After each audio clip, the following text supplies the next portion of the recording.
In abbey shores where shadows play,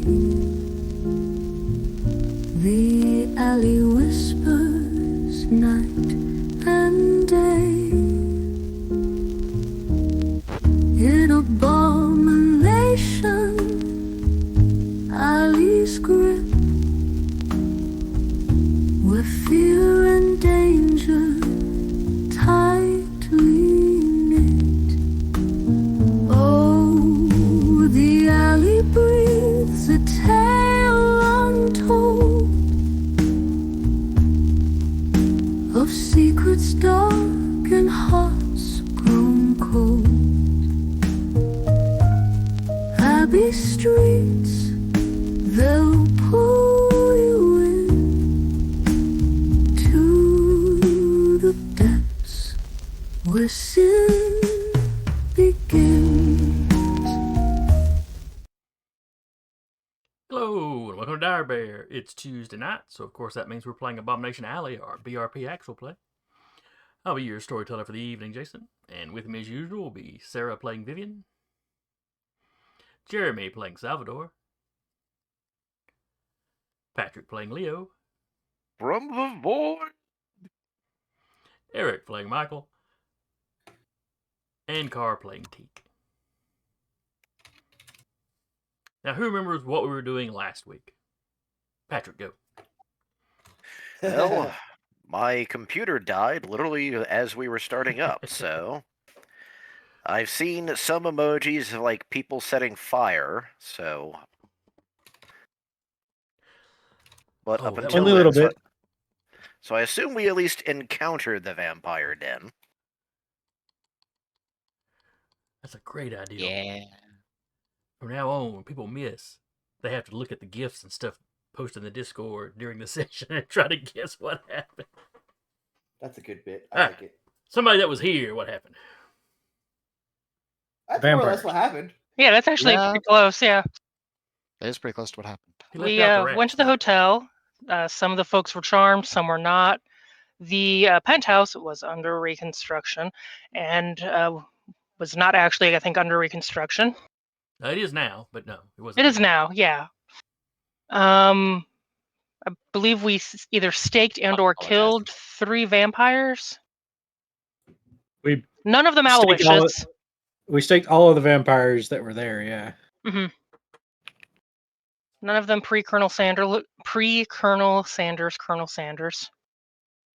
Correct. You also rescued one wound. The vampire that had attacked Charlie the session before. His wife was there, and she has been bitten once, but she was still alive.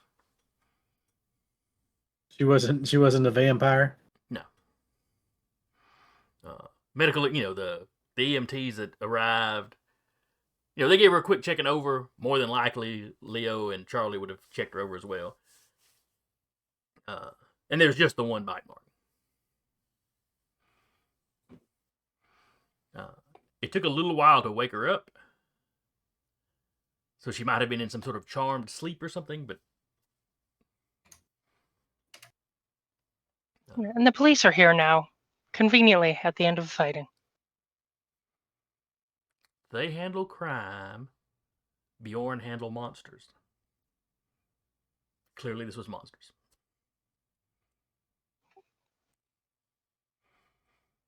Now, They should all the really arson with the branch out. fire, that might be crime. We don't know anything about that. We Look, those also- rats were combustible. I don't know anything may about want that to, yet. considering how we're handling these things, we may also wish to have someone who's close to the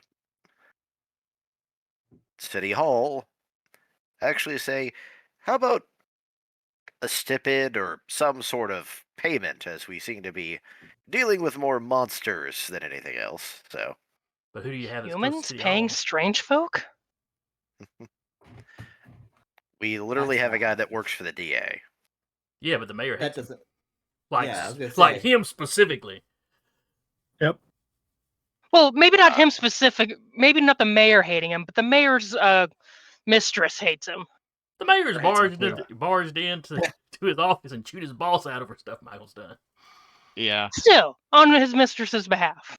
No, that's fair. That's probably is it.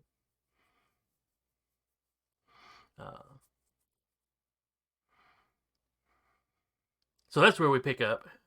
You've given your report to the police. They've cut you loose. I'm sure you've told them that there's at least one more of these things still running around. Yes. Looks like Colonel Sanders.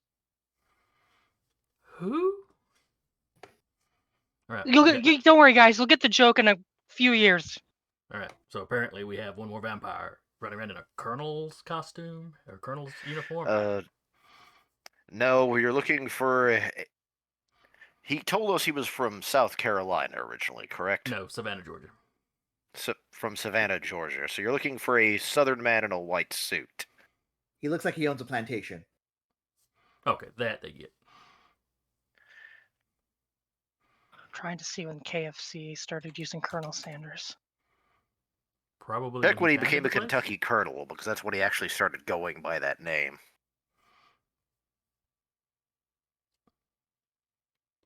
I think we've looked this up before. We probably feel have. like We've we looked up a have. lot of stuff. A It lot wasn't of in the people- 20s though, so No, I think he was still alive within my lifetime. I think he died in the 80s. Yeah.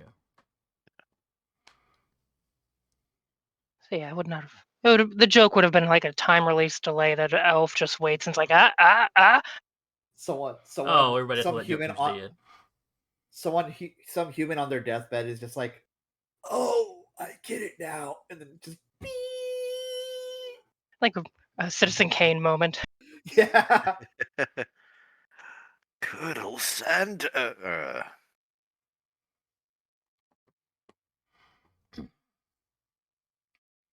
right. So where do y'all want to go from here? What are y'all doing here? Is it like midnight or something now? Because I think it was 10 when we got to the hotel. By the time you finish up talking to the police, yeah, it would definitely be midnight or past. I'm for one voting on sleep. A question in this regard. How did he arrive at this? We're at the hotel, the Imperial, I assume. Right, the Grand Imperial, yes.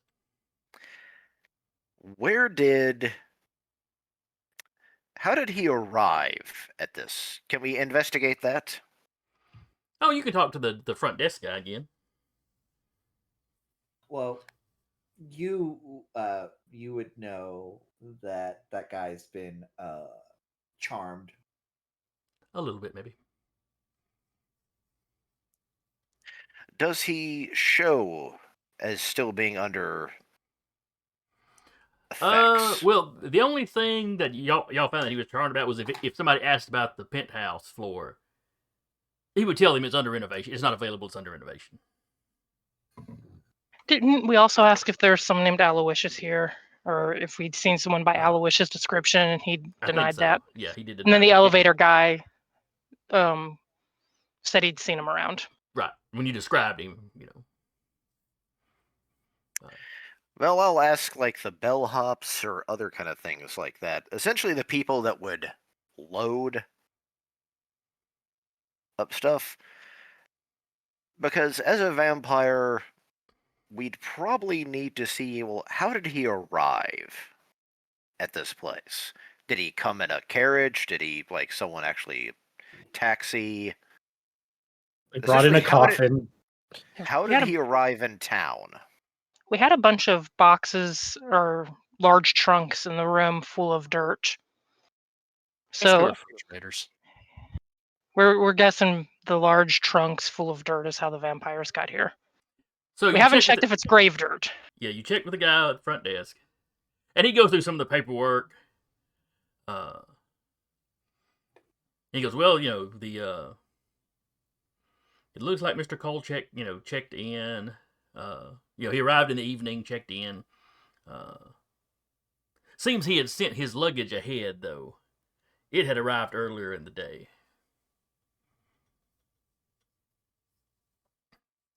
Yeah, luggage. But and that's really kind of all they've got jotted down. They're not. That's an inside thought. Never mind. right. Do you have any? If his luggage arrived earlier that day, do you have any sort of receipts or any kind of? Essentially, I'm checking for like shipping information and things like that. Well, somebody he had hired delivered the. He had he had arranged ahead of time. For when he should be getting here. So he already had the room reserved. So so undoubtedly when he arrived, whoever was here at the time would have, had the bellhops carry the stuff up. And then when he arrived himself, he just checked in at the desk, like anybody would.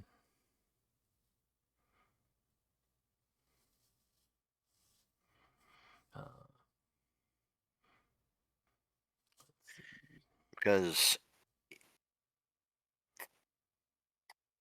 like, other words, travel stickers, like you'd usually see, like travel stickers on the luggage. Yes. It looks like he came into Abbey Shores via the railroad.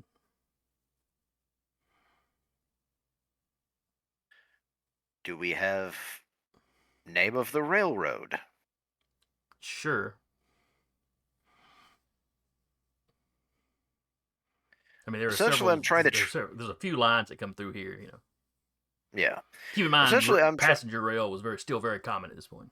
Oh no, I'm fully aware of this, but essentially, I'm trying to see if I can find a paper trail. Okay, well, that sounds like something police could investigate. Okay.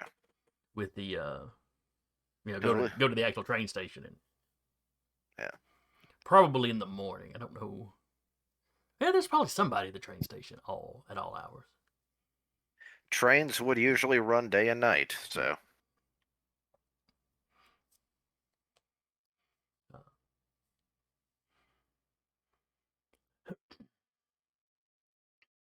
right, so I heard at least one vote for going home and going to sleep. Vivian does have a breakfast date in the morning with. It is Auntie sleepy Jen. time. It is midnight. We have fought vampires. Some of us twice. Some of us twice. She's fearing going home because Lilac and Dorothy are both there, probably plotting her demise. Teak will definitely take people home that needed a lift, of course. Walk. Michael, mainly for him, he needs to restore some power. I will go back to that apartment of my patient, just double check on her. Okay. And after that, I'll probably head on home after that. So. All right, so y'all had arrived in two vehicles. Yeah. Mm-hmm. You were divided up between the Model Teak, excuse me. Almost said Teakmobile again. Teakmobile! No. And then I think Michael had driven as well. Yeah.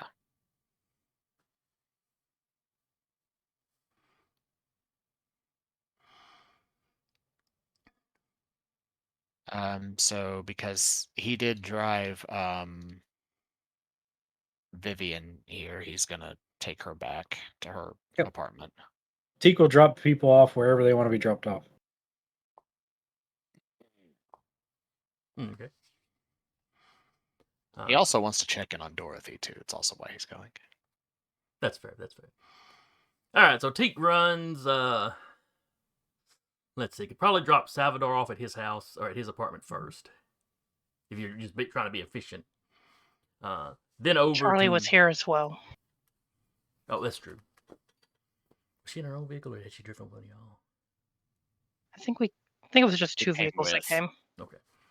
Because they came from the apartment prior. Yeah, Teak had Charlie, Leo, Salvador in his vehicle. So, Teak, your trip home is uneventful. You drop Charlie off, you drop Salvador off. You and Leo swing by and check on the lady and her daughter. They're still camped out in their neighbor's apartment where y'all had left them. They're actually asleep when you get there. The gentleman whose apartment it is, or him and his family. He answers the door. He is awake and armed with a shotgun. Good man. He's gonna suck at work tomorrow, but but he's gonna stay up till the sun comes up anyway. I'll let him know that we didn't encounter Aloysius yet. No, you did encounter the woman, the Woman vampire y'all vampire. encountered here. Y'all did encounter her, and it did not go well for her. I will let the neighbor know that the vampire that attacked her is dead. But we know of at least one. But we know of at least one other vampire that we have not accounted for. So he'll stay up till dawn then. And you can smell where he's got a pot of coffee going.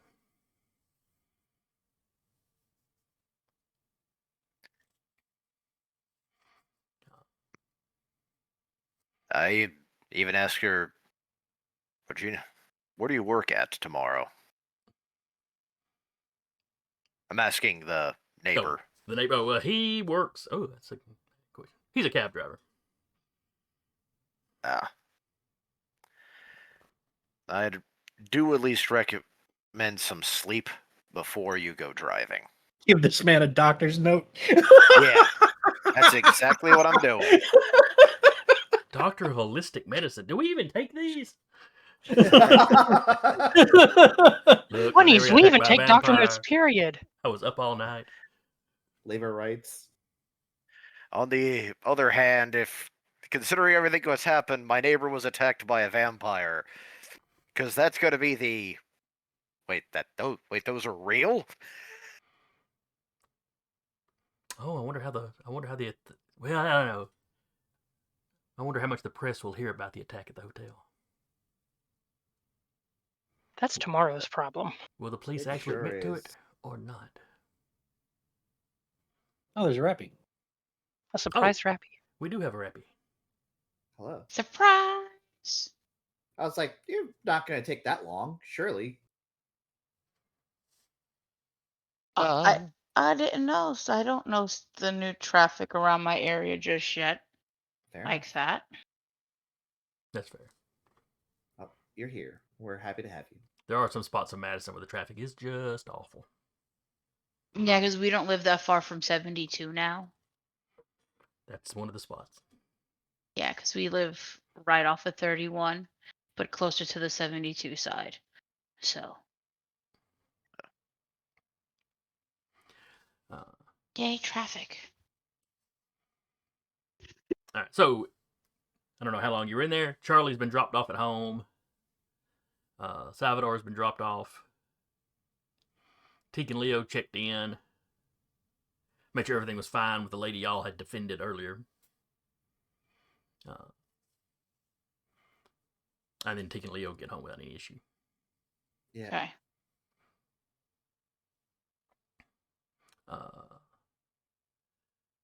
That leaves Michael and Vivian. So you pull up to Vivian's apartment. It's storming like it's been storming, all day. Give me spot. I thought you said plot there for a second. I'm like, no. I've run out of ideas. Y'all got to give me something. Roll for plot, please. 5. Here's the. I do that. Here's this knife. It's been about a decade. We're due. Let's see. These elf eyes, just damn. Yep. Very nice. Very nice. Thingy does not want to load. There it is.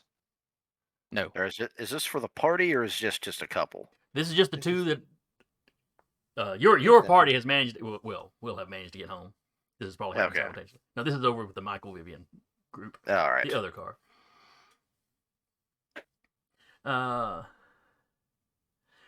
You arrive. Michael, everything seems fine to you.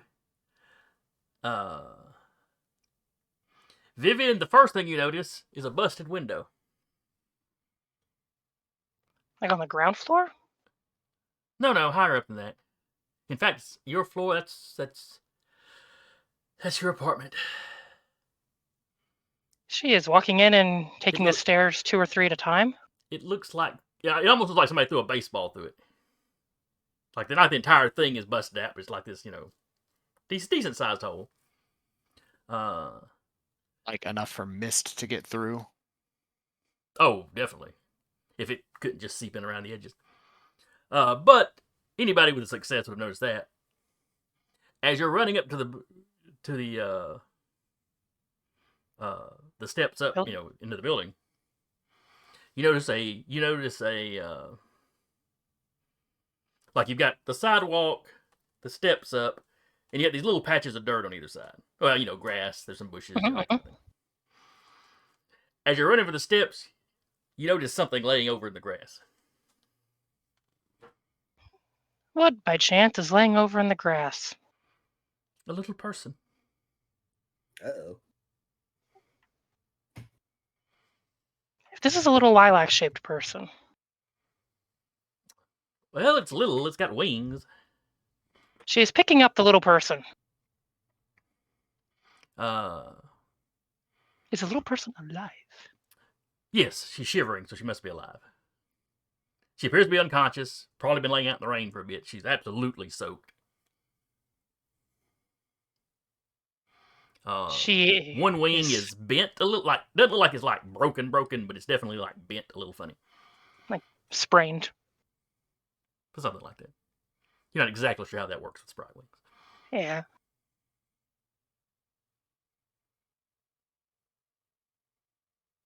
She is muttering to herself in rapid Elvish, probably mostly gibberish, and taking the stairs 2 or 3 at the time. Michael's following her. Is it profane gibberish? Oh, it's None filthy. of this makes sense strung together, but they're all swear words.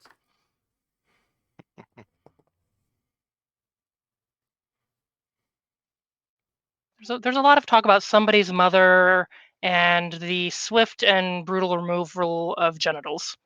I just have this amazing image of like the angry Spanish mother swearing in Spanish, but it's Elvish.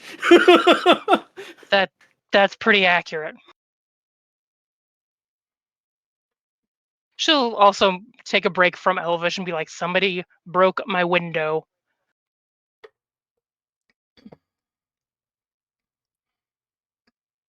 Alright, so y'all get up to your apartment. The front door's open. Doesn't appear to be damaged, but it is still open.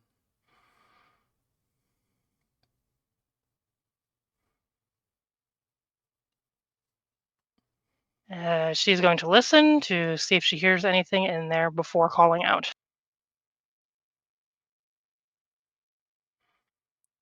If I can find where listen, there it is. Let's say at this point, with Lilac outside and that door open, Michael's just going to go in. Listen very... Thump, thump, thump, thump, thump. What do your elf ears hear? Nothing. Elf ears hear an angry person. What does your elfin eyes see? Not a damn thing! Her elven eyes are great. Elven ears, nah. Alright, so you go charging in. The room appears to be empty. Doesn't look like there's been a fight or anything. Nothing looks messed up. You go into the kitchen. The tea kettle is sitting on the stove eye. The stove eye is on. Great gas explosion. Shuts it off. No steam was coming out of the kettle. If you glance in there, it's it sat there until it evaporated all the water in there. So there's tea residue down in the bottom. It's gonna be a booger to clean out. You see the window. It's still sitting there with the hole in the glass. Yeah. Is the glass inside or outside? Where it broke? It looks like the majority of it fell outside. She was thrown out the window. Yeah, I was gonna say they threw her child out. Her cold, child. shivering child. Yeah. This, yeah. Okay. She's helping look around the apartment too, since she knows what her apartment looks like. There's a very obvious lack of Dorothy, though. I'm guessing. Oh yes, there is no Dorothy. She will double check under like the bed. You look under the bed, you check the closets. There's no Dorothy. Dorothy's stuff is still there. You know, whatever little bit of stuff whatever little bit of stuff she brought from her apartment, all that's still there. Her purse is still there. Right back.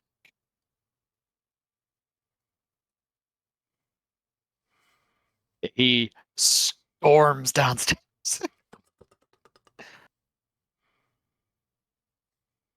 Okay, she's gonna pause and try to wake up Lilac to get some context. All right. Give me a first aid roll. Bold of you to assume I have first aid. Oh, I wasn't assuming anything. You know what? We're gonna be taking a nap here at some point.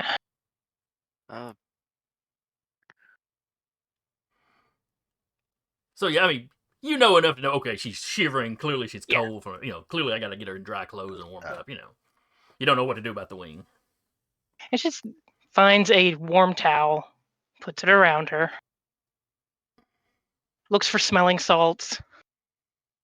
Very small smelling salt. All right. So while you're doctoring a Lilac, where is Michael going? Front desk. This Okay. is an apartment complex. Yeah, it's apartments, not a hotel. So there's probably not somebody on duty. Yeah. You've been here before. You probably know where the super's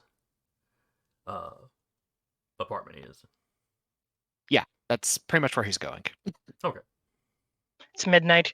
Angry wet man knocking on the door. Pretty much. Boom, boom, boom, boom, boom, boom.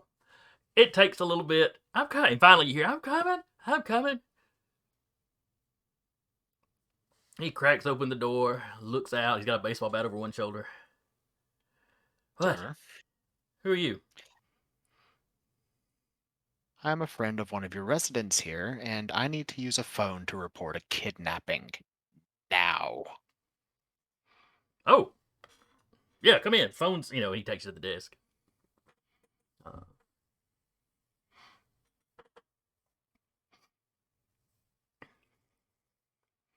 He kind of stands around looking concerned while you make your call. I don't remember, Sarah, is her apartment in the Winburn area? It was in I don't remember which, slightly upper but lower, not like human end area, so probably closer to Winburn. Okay. She would be a little bit northeast of Vivian's apartment. No, that's Vivian's parents. Hang on. So no, she'd be a little. Is she near the vampires? Not especially, no. I think she's somewhere right down Yeah, there. we'll say there. Is that her apartment? Yep. Yeah, so kind of in the Winburn area. Alrighty. Cool. Yeah, somewhere between Winburn and Middleton. She's probably in the Middleton jurisdiction as far as police go. You beat me to it.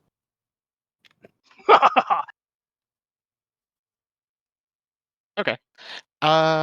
Well then in that case, yeah, he knows the jurisdiction areas given his job. Right. You would. Middleton would be the so. Yeah, no, he's calling Middleton. Yeah, this is kind of the edge of their territory, or their jurisdiction. But yeah. Come to find out, the police are actually mafia members. That could work for us. At this point, he wouldn't care. Michael is furious.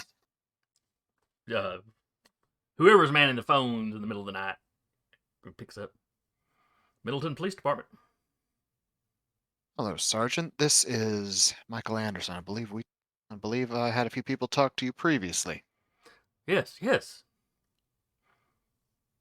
I'm calling for. Oh God, is there something else happened? Yes. Where do I need to send people? I am reporting a kidnapping. Is this to do with? And kind of whispers yes. the vampires. The ringleader, yes. All right, give me the address. I'll go ahead and roll people out, and you can keep giving me information. He does, and basically, he lays all of it out. That this is his ward that was taken by Aloysius, who is a farmer from Savannah, Georgia, who is known to be wearing a white suit, and last he saw is a friend of the mayor and Miss Estella Voss. I'll This would be a make great a pop novel note for us of to write later that. in character. And That's what they all do when they retire. and if the mayor decides to get involved, direct him to me, please. I might suggest that you wish to speak with him. I'm not directing the mayor anywhere. But I will pass what you said on to, thankfully the mayor rarely talks to, people at my level. Probably for the best. I enjoy it. Yeah, he's a handful. Shoot, that guy's a couple of wheelbarrows full. Agreed. It's the 20s. Fat jokes were acceptable. Yeah. Also, there is an injury. I'm unsure as to how extreme, though the victim does appear to be unconscious. A sprite. The victim is 6 inches tall. though she claims 6.5. 4 apples. With the tall. wings. Needless to say, there will need to be some medical involved. All right, so they roll out. The police arrive first. Ambulance arrives a little bit later.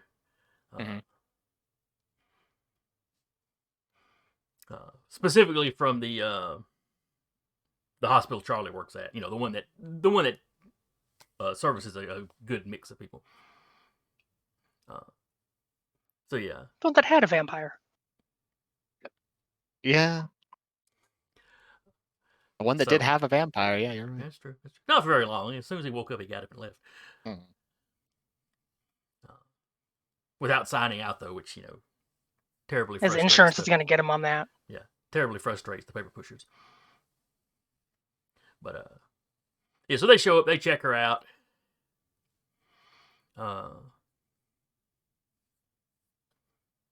They basically put the wing in a splint. They're using what looks like toothpicks, but without the pointy ends.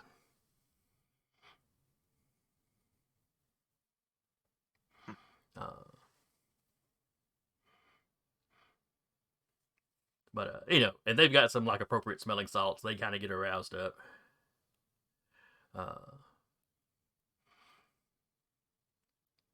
They tell you they can take her to the hospital.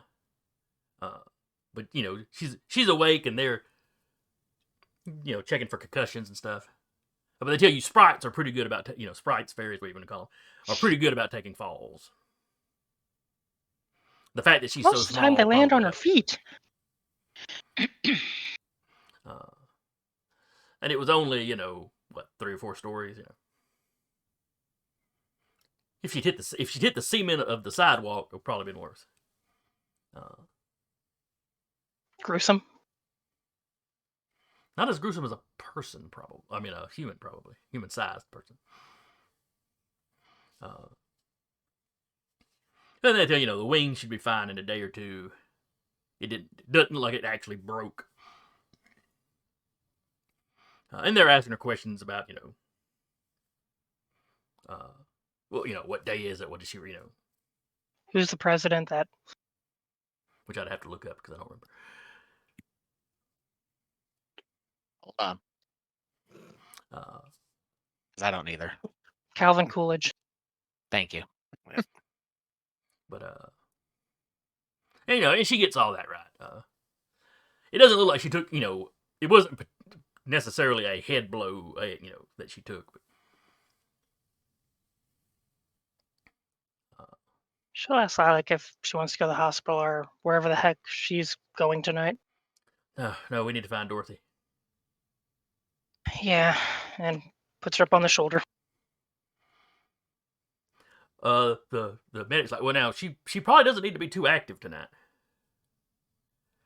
I mean, that landing's gonna have her bruised up and stuff. She looks over at Lilac like, "This is your show. I'm good. You want to tell him off? Okay. Uh, While like it's I said, happening, she will find now, something to put over her window to keep it from raining into her apartment further. which is good because the police need a moment to speak with Lilac, and I'm sure Anderson is in the room. Michael may or may not be both figuratively and literally steaming. His coat's drying out a lot quicker than it should. Yeah. Uh, He's radiating enough heat that he's drying out pretty quick right now. so the police ask her what happened. And she keeps kind of glancing at you, Michael, like, like she's making sure that she should be telling him everything, or, she's like... He just nods. She's like, all right, so y'all know about the vampires, right? Okay. Basically, there was a knock at their door.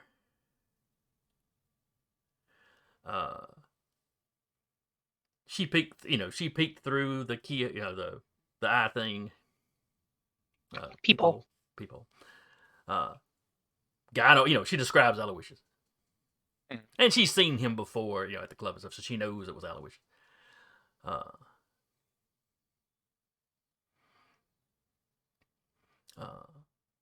So, didn't say anything, told Dorothy to be quiet. She goes, but like the moment that I wasn't paying attention, it's like Dorothy got up and just walked to the door. She looked like she was out of it. I tried to stop her, but she opened the door. And I heard her tell him to come in. She doesn't technically own that place, does she? No.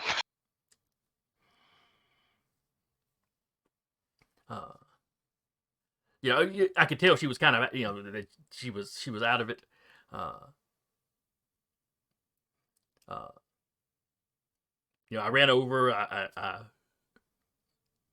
let's see, how would somebody Lilac size slap somebody? I grabbed the phone book, zipped over, and popped her across the face with it.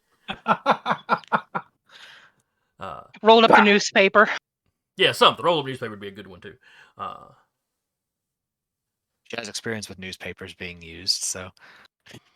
But and she's like that seemed to snap her out of it, but it she wouldn't use the phrase "piss off." That's not really a. But it made Aloysius blow his top.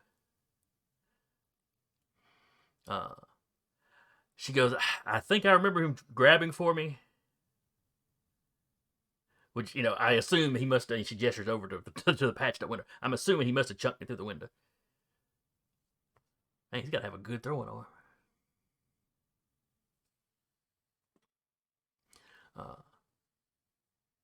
She goes, I have no idea what happened after that. Like I said, Dorothy was like she was snapping out of it. So I don't know if she tried to fight him, if she just ran. I don't know.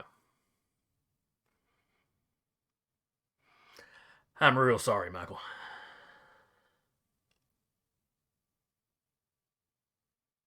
He takes a breath and, fully cognizant of the fact that there's officers in the room, just flat out says, fortunately, there's no law against putting down corpses.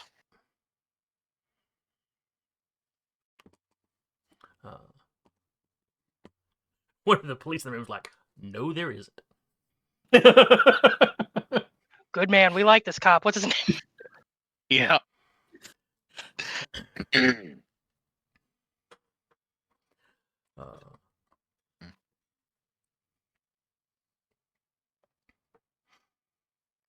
But well, you recognize him. He was one of the officers that was at the hotel. I'm gonna call him Sam. Like, nope, I saw a corpse sit up screaming when somebody staked it. Nope, just nope, just put those down.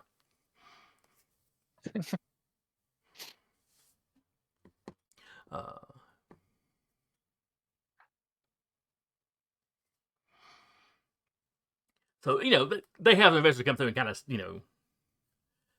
dust for prints sort of thing. That was a thing by then. They checked, they checked the door handle, see if maybe Aloysius had touched it or not.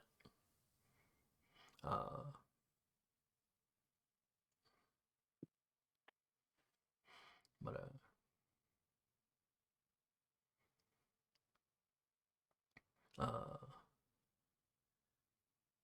so yeah, Lilac sitting on Vivian's shoulder. She's still shivering a little bit every now and then. So where do we look? Where if he's got her, where would he have taken her? If she ran off, where would she have run to?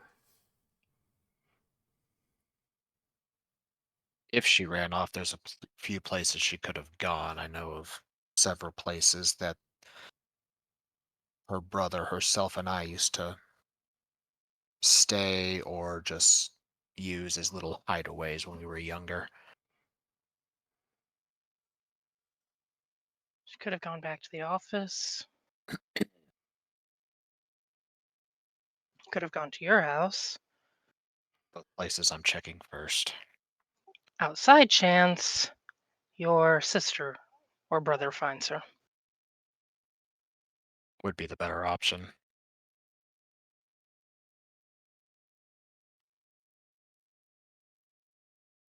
I mean, honestly, even with Aloysius being a vampire, I know my brother could fold him in half like a cheap lawn chair.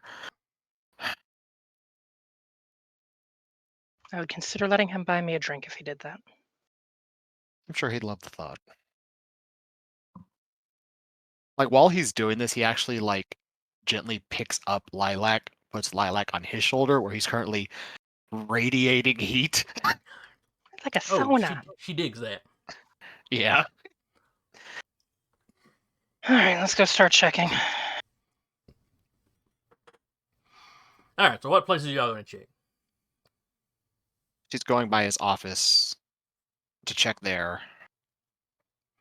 And he sort of adjusts his coat so the rain's not on Lilac. He has it sort of tucked kind of in the collar, basically. So yeah, she's up there, kind of. She's got your hair pulled over. She's holding the collar of your coat kind of over like a blanket. Yeah, he's her feet are basically still dangling out because that's still you're talking about 6 inches tall there. He's basically a walking sauna for her right now. And she put on her rain gear before she left, as opposed to her lounging around the house stuff she was in when she got chunked out the window. So yeah, first place is the office, or his office. Okay. Should check the office too. That'll be later. To his brain, if Dorothy managed to get away, the places she'd go to first are the places that she's most familiar with, which is, her place, which is probably not safe. And then there's Michael's places, because that's basically second home for her. All right, so you go to your office first. You go in, you call, there's no response. Nothing looks like it's been changed or disturbed.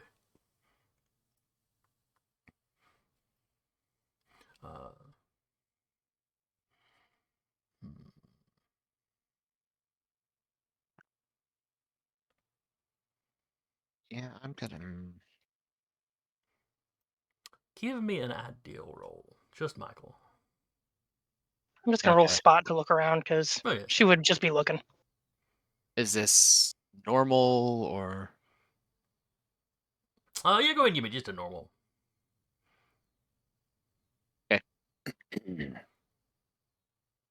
All right, so answering machines aren't really a thing, but you do have a call. You do have an answering service, so the people call the office. So it occurs to you if you were trying to get in touch with somebody. Yeah. She might have called here, knowing you'd check this, eventually, and you can check. You can check your call service from here or from your home, or really wherever. You have to call. Oh yeah, I mean, he has a phone here and he has one at his house, so yeah, he's checking the call service. There is a message from Dorothy. Okay.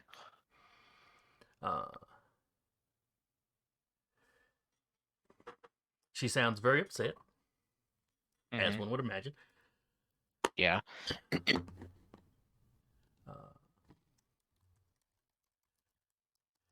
You know, she's kind of crying into the phone. It's like she's trying to explain everything at once. They were hiding in Vivian's, Vivian and Lilac's apartment. Knock on the, she goes into the knock on the door. Then it's like she kind of blanks out. The next thing she knows, Lilac has slapped her. She's, Aloysius is right there in front of her. He grabs Lilac, chunks her out, and she's like, I run. I couldn't even stop and check on her because I was afraid if Aloysius caught up with us, even if she, even if she's not dead, she might have been at the, she's hoping She was in a bush. if Lilac was okay, then Aloysius would like ignore her. Mhm.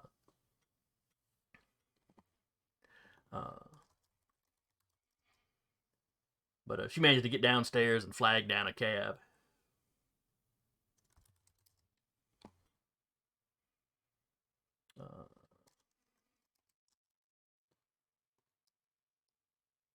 Mhm. Please insert 5 cents to continue call. Yep. Sorry, I'm trying to come up with a.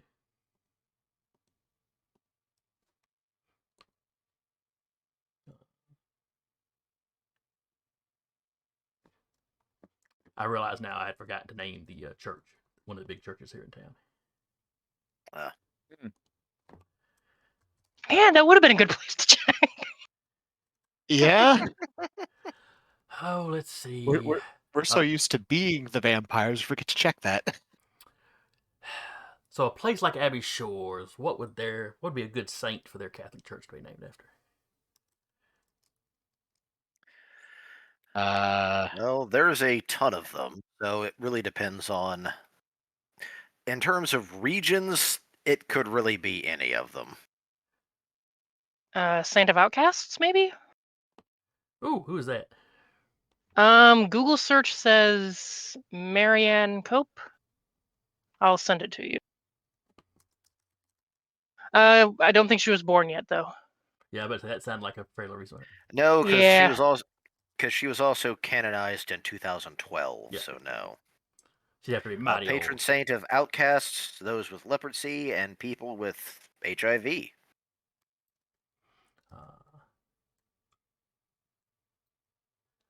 So it's the church named after St. George.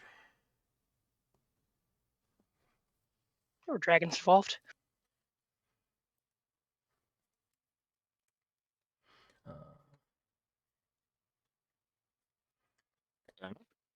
Just imagine all this is going down and Teek's driving home, just singing jazz tunes. Everything is Just humming. okay. We got one more vampire to hunt down, but everything is okay. We can do that in Everything's the fine. morning, guys.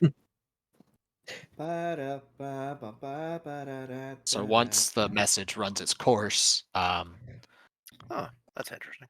he sets the phone down and is like, well, she did manage to get away at least. That's good.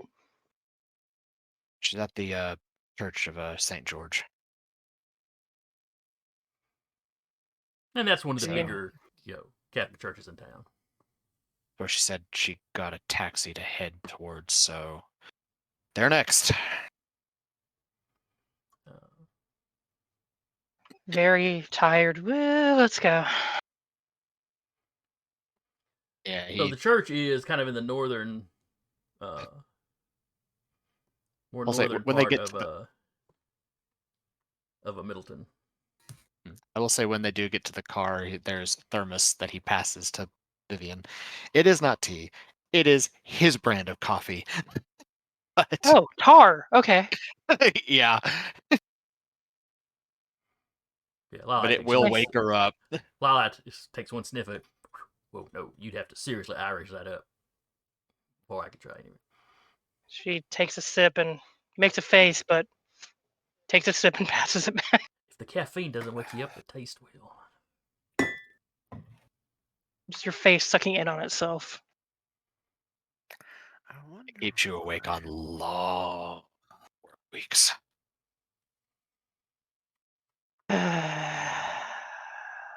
Breakfast is gonna be fun. Let's go. So you arrive at the church. You notice. Well, give me a spot and see what you notice.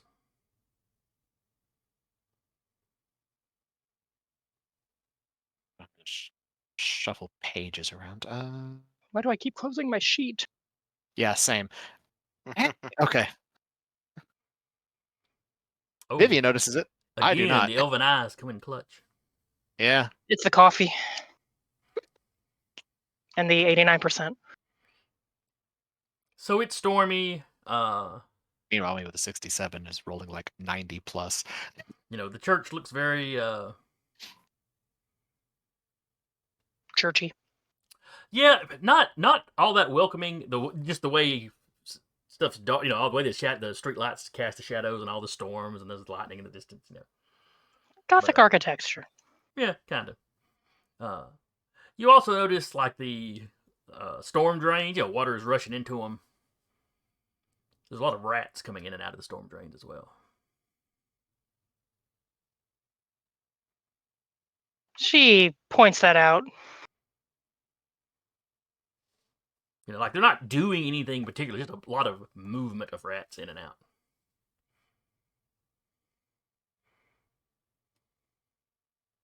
They're a nice sized rock. Yeah, you can find something to chunk. Rock, glass, bottle, something. He's gonna wedge that in the drain. Yeah, the rats kind of scatter as you approach. Let's just get inside before we have to light any of them on fire. Hence the rock as he wedges it into the drain.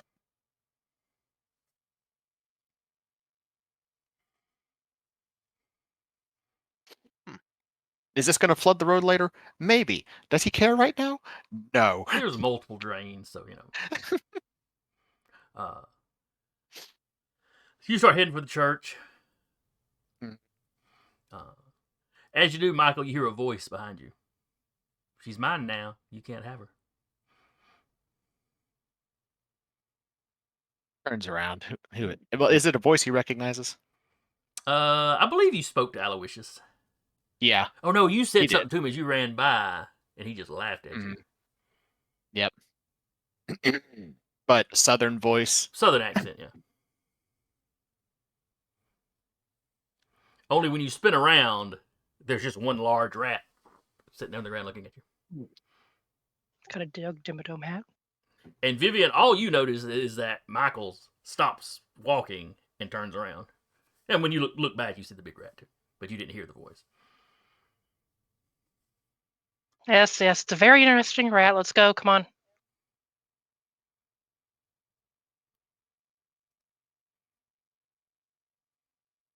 Oh. He's going to crush it underfoot. I'm going to fight this rat. No, not a word spoken. Just crunch. All right. Mr. Rat will try to get out of the way. Rolls a 94, failing miserably. That's a bit extreme. Let's go. He was controlling it. And if he's controlling that one, I'm sure he can control other ones. Holy ground. Let's go. She's right. I can. And where you can still see several rats, another one has stopped and turned and is just staring at you. Sits up just staring at you. The children of the night are mine to command. I can see what they see. And you're also very flammable. And he walks into the church. Oh, that would have been a much better one. Not as flammable as my spawn. None of the rats seem to be on the church property. Huh. Funny how that works. Hey, holy ground. Yep. I'm mad I could not remember. I knew it was a St. Anthony, but I couldn't remember which one. St. Anthony of Padua. Patron of lost things. Oh, that would have been a good one to use. But I know there's a rhyme, and I can't remember the full rhyme right now. I'm not that level of Catholic. Neither am I, just adjacent. Yeah. Well, I am. So that's why I was like, oh, right. So you go up. The front door is open. Well, not open, but not locked, I should say. Yeah.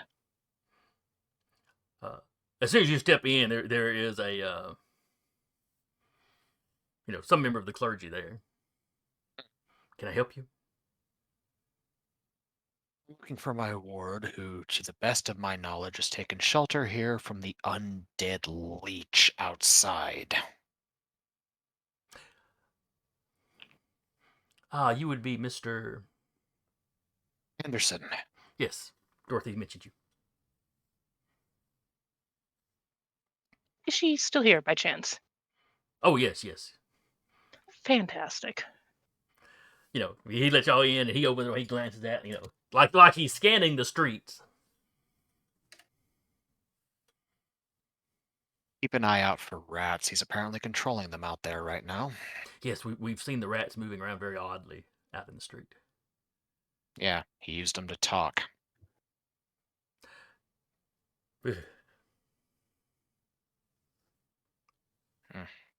Killed 3 of them tonight, wants 1 more eventually. Vivian is giving this look like, can we not talk about this in the church? So he leads you into the main area.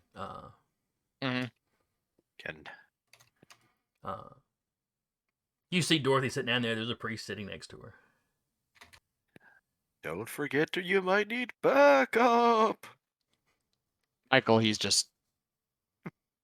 We'll find a phone.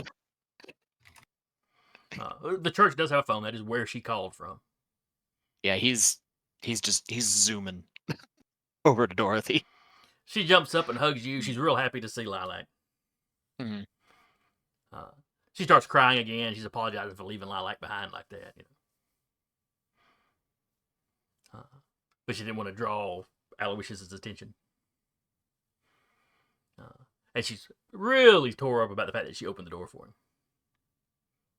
I mean, she doesn't remember that she opened the door for him, but she's figured out that's the only way he could have gotten in. Well, it wouldn't be the first time we've dealt with somebody who was charmed by them. Vivian walking by probably to call people. It was just a window. I don't know how he got me. I didn't look through the peephole or nothing. Probably when he said he'd see you later.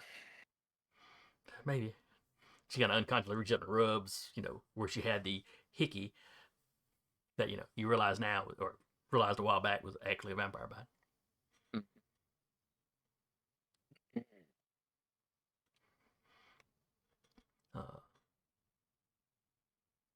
The priest that's with her introduces himself. He's Father Anderson.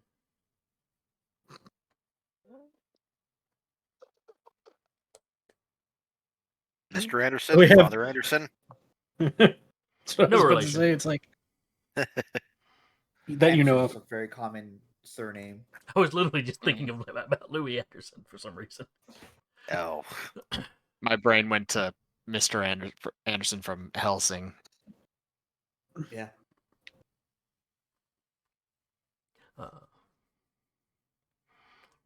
But he tells you she arrived, very upset. The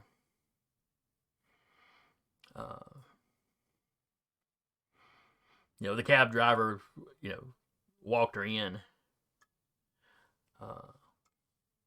He seemed very concerned, but we let him know, we would take care of her.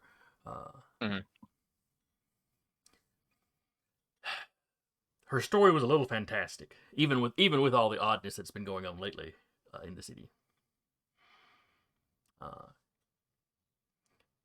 But then one of the others, noticed the strange behavior of the rats outside.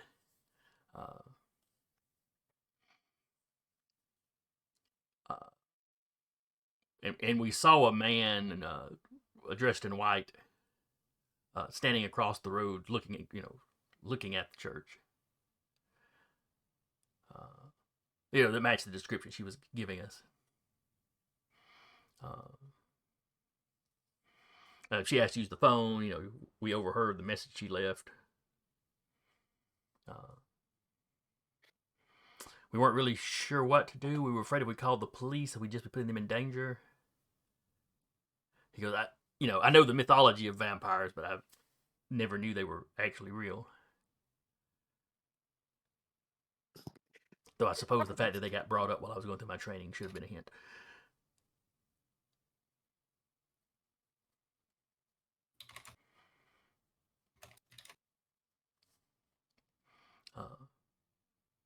You're all welcome to stay here until dawn if you need to, if you feel like you need to. I need a rest. Probably wouldn't be a bad idea since he can probably still access my apartment.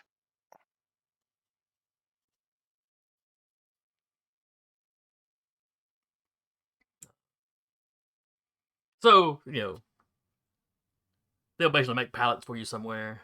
Well, actually, they probably have some living quarters attached to the building. Just napping in the pews.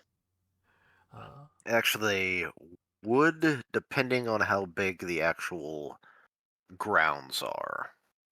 This is this is going to be a pretty decent size one because it's the biggest one in a fairly decent sized city.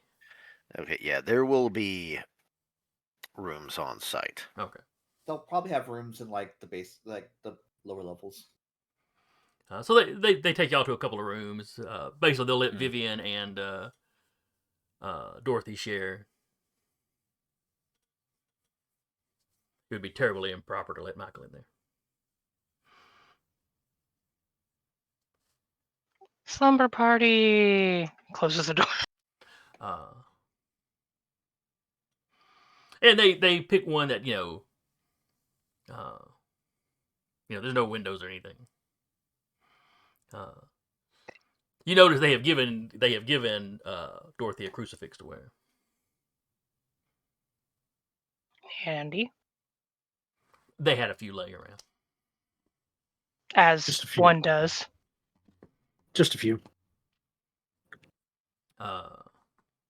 Before they go to bed, Vivian will leave a message with the others at their various answering services.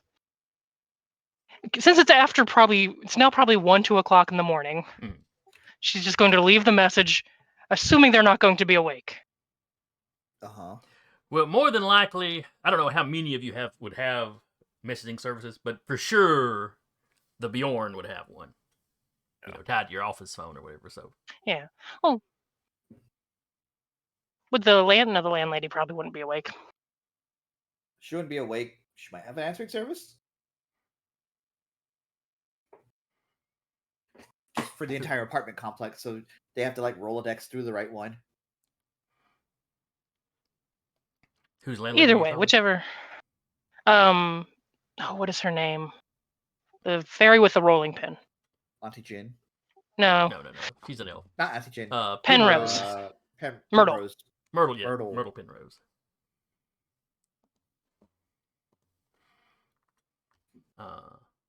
No, if you call Penrose's, because she doesn't have an office, she just has the phone in her apartment.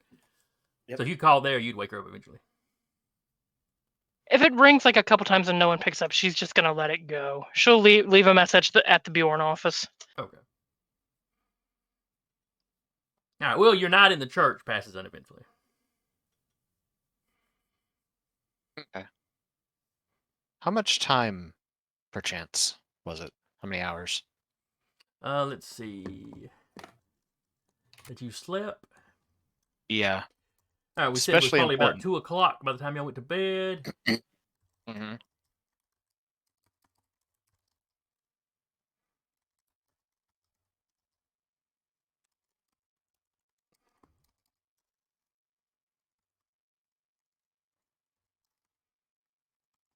Vivian will wake up with time to go meet Auntie Jen. She won't wake anyone else up. She will wake up. All right, so it would be sunrise. Would be around 5:40.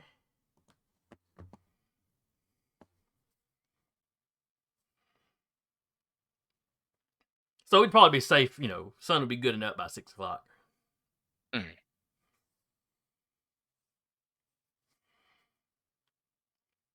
Okay.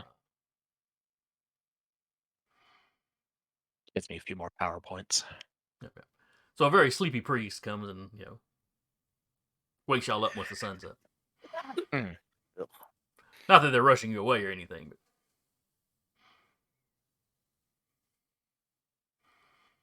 and the way he's yawning, you're pretty sure he's been up all night.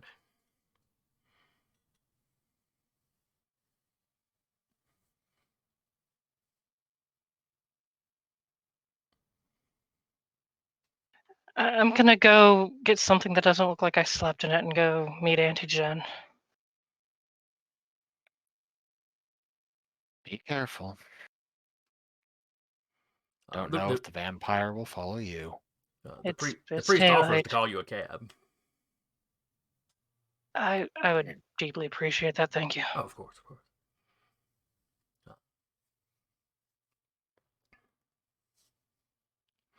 He's just thankful that people like you are around to handle all this weirdness. They can be Exorcists of they any can assistance. handle. You have anything that could kill a vampire? Was that in any of your guys' training by chance? Well, the folk tales always talk about, staking them in the heart, burning them, sunlight. That they're repelled by the power of the cross. Do you have a cross? No, I'm good. Thank you though. And on second thought, sure. And he gets you a relatively small one. It's nothing fancy. But it also She has doesn't look minor. it's not like it's some mass-produced something either. Yeah, she has minor religious moment of do I have to believe in this for it to work? Whatever.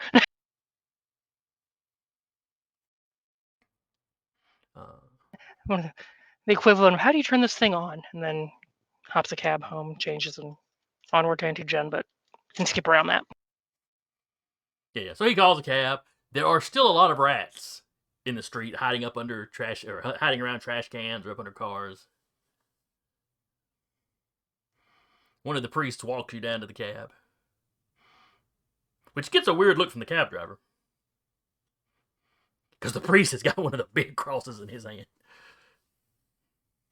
Everything all right, man?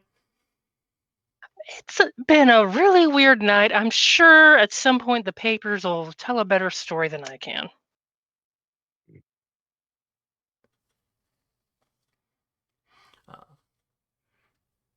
So yeah, you get in there, you give him the directions, he's off to Auntie Jen's.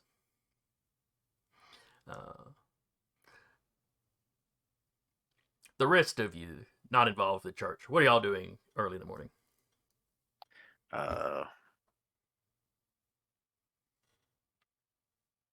Waking up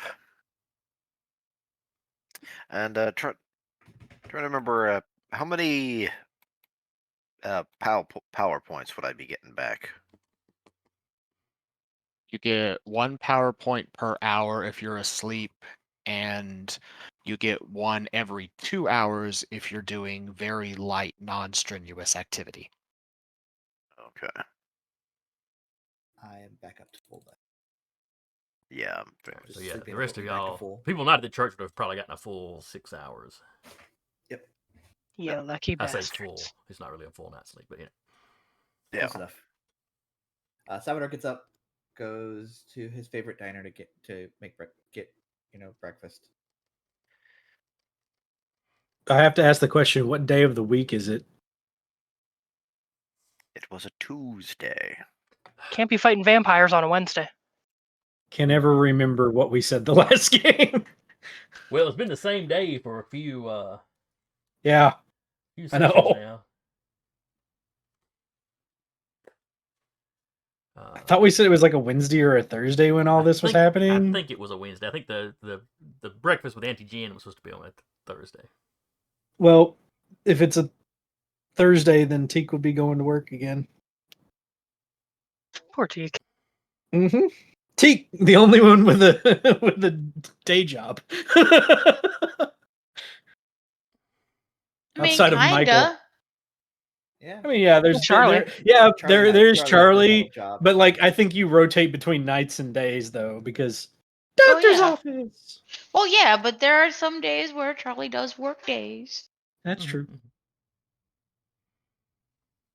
We'll say it's up to y'all whether y'all have to work this day or not. T took a sick day.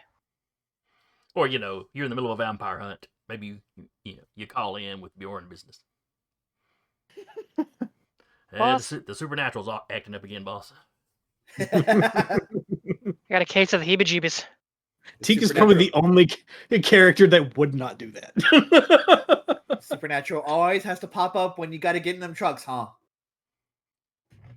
Always during a transmission job. Yep. Salvador gets up, gets breakfast. Will head into the office. Probably the first person to head into the office. All right, so you get into the office. Yep. You check for messages. Mhm. You have a very interesting call from Vivian. What does it say? What message? So he found the apartment. We're all alive. We're hiding out at St. George's overnight. We'll try and get in touch in the morning.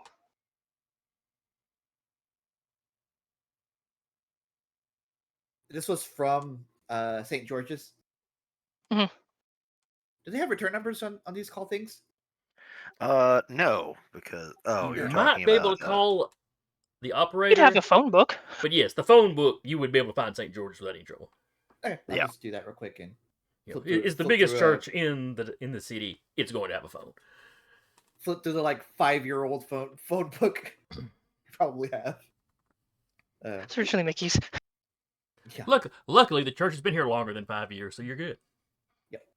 I will call the church. It rings a little bit. Someone answers, "Hello, St. George." Hi, I'm to believe that some of my fellows were invoking sanctuary overnight. Who would this be? Salvador. Ah, yes. Because, they know who y'all are. Yeah. Yes, I believe Miss Vivian had called to leave y'all a message. She's departed now. But Mr. Anderson and Miss Dorothy are still here. Okay. Would you like to speak to one of them? Yes, please. Michael, one of the priests, comes to get you. Your friend, Mr. Salvador, is on the phone. He'll take the phone. It's like, hello? Hi. You good? Yeah, just Long night? running about half tank right now. And the white suited Estado is currently eyeing the church. The like priest he's frowns up at the swearing. Not that he's going to argue with the description. He's but right, but he it's like, shouldn't come on. say it. I don't speak gives Spanish, him but I know what that was.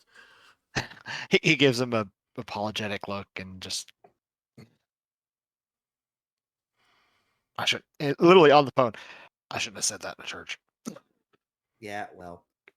All right. Well, I'm gonna be doing some liaisoning here today, so I'll send the others over in your direction. I'll be back. Yes. So I'll send some folks in your direction. So I need to tell the police that we did find Dorothy, but Aloysius is still kind of at large. I mean, he controls the rats. That doesn't mean he's there personally. Creatures of the night and whatever. He was literally here taunting me with said rats last night. Right, but was he there or was it the rats? No, he was here at some point. The priest spotted him on the other side of the road. Gotcha. Understood. Okay. Whether he was here while I was here, I don't know. Fair enough. Very I'm well. just kind of running at half tank right now.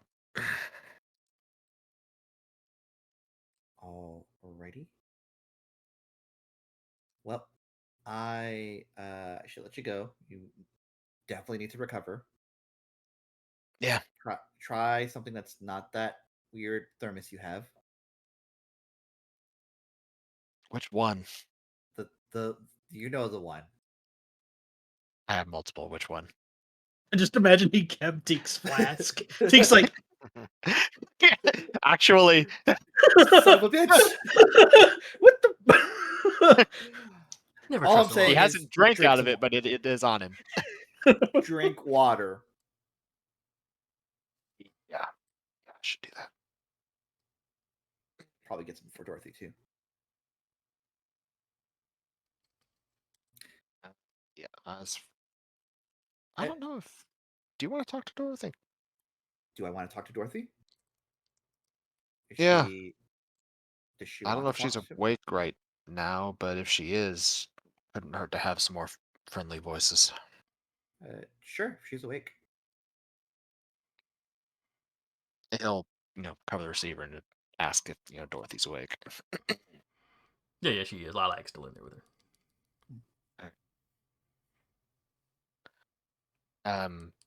Would you mind asking if she'd like to talk to Sal, just to have someone other than me to talk to? Yeah, she's more than happy to talk to Salvador. Dorothy? You missed all the fun last night. So I've heard. Got a And she mildly sounds like distressing she's call. trying to sound, Cheery. a little upbeat, Yep. but it's strained. So I heard. I am. I'm gonna send Teak and Doc over to you guys here in a bit. As soon as they come in, I have to. I'm gonna kind of hold the fort down here just in case he shows up here and tries to enter. And I mean, I know I'm not gonna. I know I'm not gonna let him in. He hasn't. Him and his thralls haven't gotten to me yet.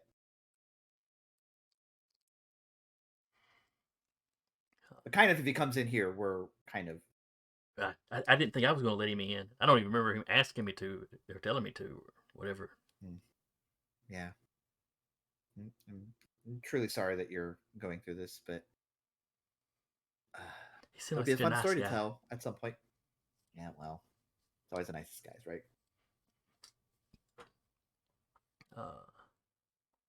Very well. So and then she'll to the yep, fat with you for a little bit. Yep. And then Jeremy has to go run for a bit to get some groceries, get their groceries. So, but I will be back in like 20ish. Okay. So my last act is when Teak and Doc come in, sends them over to the church. Okay. Or recommends they go that way. Phone calls them. Teak, as you are working, your shift, some of the guys you work with are like, anything exciting happened recently? He's just like in the top of the car, like probably like wrenching down. Vampires. Whoa, really? Like Dracula? Yeah. Did they want to drink your blood? Not mine, but someone's. Yes. Let me guess. It was a pretty young lady. Yep. Yeah, that's always who they go after in the movies. Kobold blood's too spicy. It's like the hot ones challenge. The deeper shade of red of kobold, the hotter they are. Why is it spicy? Of course, now I'm getting the image of like a vampire having like one of those like bean boozled, except it's blood boozled. Am I imagining like a black scaled kobold is basically just like a Carolina Reaper? The kobold blood is like hot sauce. Orc blood would be like guacamole. Barbecue? Oh, I know, going the pork route. Okay. Did you really? Jesus Christ. Heck of a time to Jeremy to wander off. Mm. But yeah. So you're chatting with them. They're super interested in the vampire thing. A little upset to find out it was a real, but Yep. it's the kind of upset they're getting used to these days. He'll also be like, yeah, weirdest thing is one of them was a peanut farmer.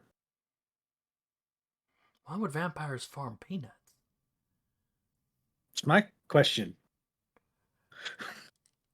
Well, I guess you got to make a living, even if you're unliving. Yeah, but don't you farm peanuts during the day? Well, if he's one of those, farm owners down south, yeah, he probably has people that does that for him. True. He probably still wandering around, aggravated that he has to pay those people now. You mean like our boss and us?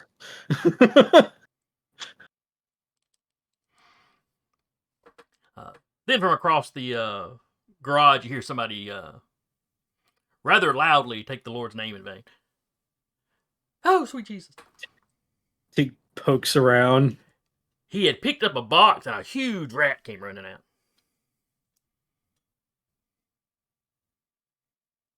Teague just watches where the rat goes.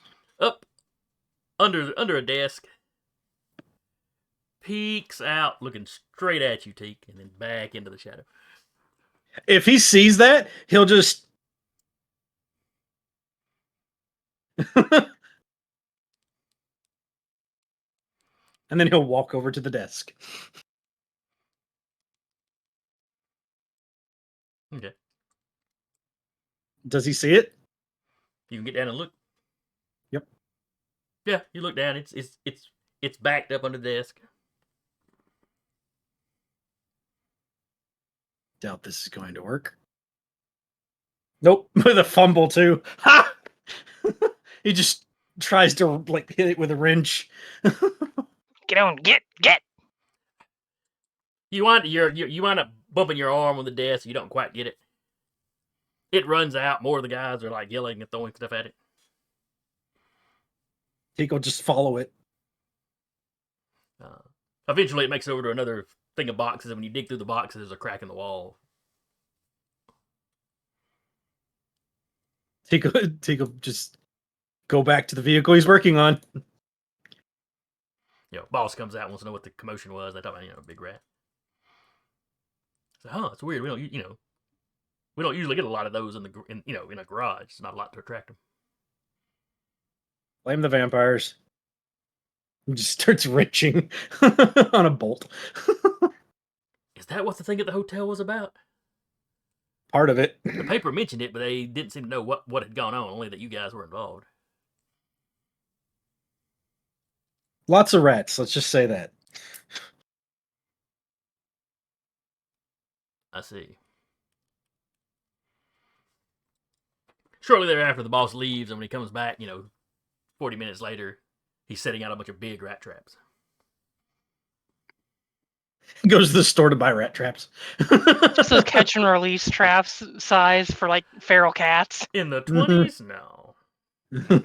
Except it catch and release the corpse. It's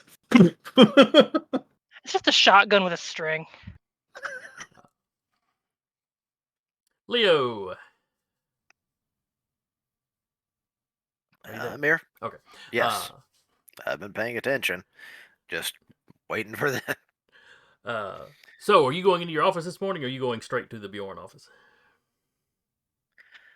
I will actually call over to the Beorn office, sort of do a check-in. Okay. You get a busy signal. Okay, this stuff's happening simultaneously, and Salvador was talking to Dorothy for a little bit. I say a busy signal. The operator may tell you the line's already in use. That's probably how it works back in the 20s. Gotcha. I will wait for a bit and call back if the line's in use. It means someone's there. That's fair. You call back. Eventually you'll get Salvador. He'll fill you in on what happened. What church Michael, Lilac, and Dorothy are at. You know how injured Lilac got, but she seems to be moving around fine, just not flying. Would she have stayed or gone? Oh, she stayed. I will also call up Teak. If So you're Teak has calling you'd be calling the shop at that point. Just to confirm, like to call. I do not want to call anyone Siri. What the fuck are you talking about? You do though. You do. No, I don't. Would you like So- to like to collect call from? this is the 1920s. You don't exist. Get thee behind me! Back, vile creature. Once the singularity happens, it will have always happened. Shut up. We're progressing that too quickly.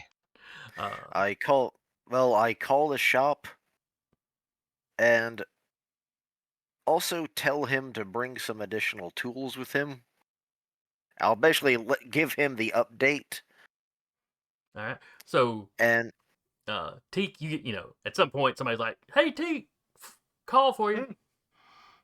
Okay. He hops down and goes over to the phone. This is Teak. It's Leo.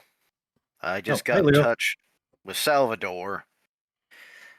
They found our Aloysius, and apparently their Dorothy is held up in St. George's. Apparently, watch out for rats, because apparently he's using those to keep track of us. Yeah, there's a big one here just a few minutes ago.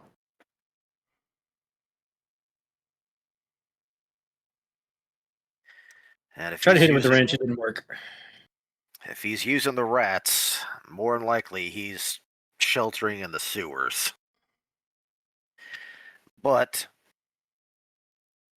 In a white suit. what sort of extra? I don't know what kind of tools you'd need for this. What are you wanting me to do?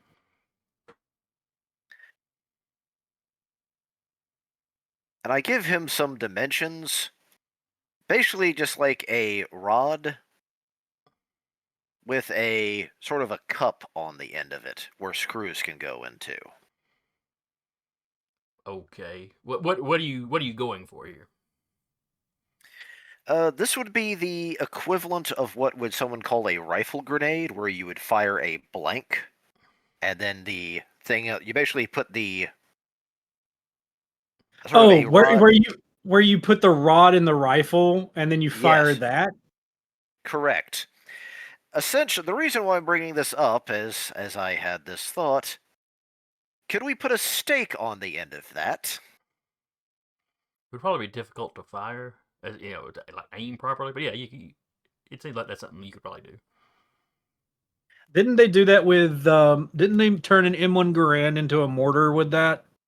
Yes. Isn't that what happened? Okay. Teek's like, I was just curious if you had anything you could just weld like a small rod or something to on short notice. We probably got some rods here in the shop I could maybe grab, but I'll see what I can scrounge together. Thank you. Just because if considering Salvador's rifle skills, being able to hit them with a stake at a distance would probably be beneficial to us. Sure, I'll see what I got. Thank you. I'm going to actually get my medical gear. I'm probably going to be heading over to the church because I'm pretty sure Dorothy might need assistance as well. Okay, I'll see if the boss will let me get off a little early, and I might head over there myself. All right. All right. Be safe, sir. Yep. I will. And Leo, I assume you were calling from your office. So I figure that's where you have a phone at. Correct. This is, yeah. Give me a spot check. Why did it? Ah, there it is. Pull back up.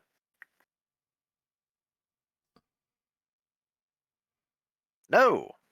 All right, you start gathering your stuff together then. You are A-okay. I will also flip a sign that says "Close today," and it's like basically I already had a sign made that says "Close today, Beorn business." Probably a wise move. And I will load up my sort of that surplus truck that I have and drive over to St. George's. Alrighty. So we'll cut over to Charlie's hospital. Are you with us, Charlie? I mean, maybe. All right. So you're doing your work. You're a little tired. You only got about 6 hours of sleep.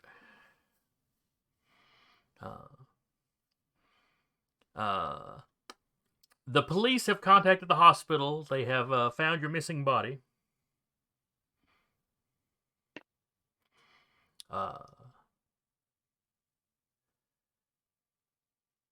Apparently, whatever officer left the message told them they could talk to you to get more details. So you've had a wonderful morning of the head of the hospital like, what's going on? Not super thrilled to hear that vampires are real. Actually, fairly skeptical of it.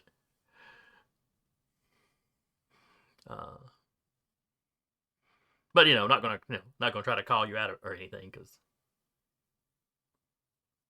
well, they had some of the bodies of those weird goat things. So,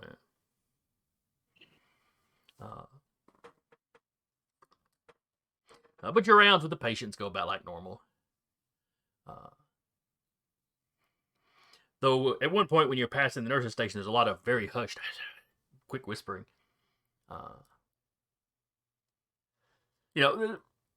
They're talking low, like they don't want the patients to hear. Give me a listen check. Come on, Scully. I need you to move for me. Scully, give us a check. Scully slapped the button. No. She'll just keep hitting the button and it'll just keep going. You don't want that. She's a cat. She's gonna roll until she gets the one she wants. Basically. Failed. I hear nothing. No, you can just tell they got their heads together and they're talking about something. And like I said, trying to keep their voices low.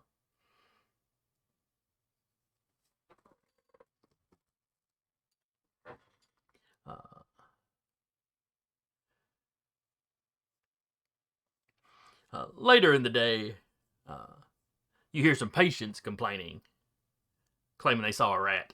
They're not being quiet about it. They're being quite loud about it.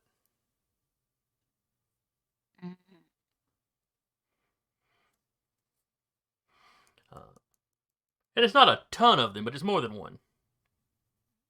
Or, more than one person is complaining about this.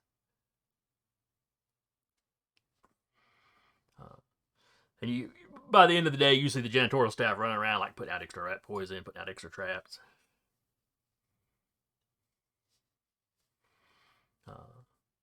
Okay.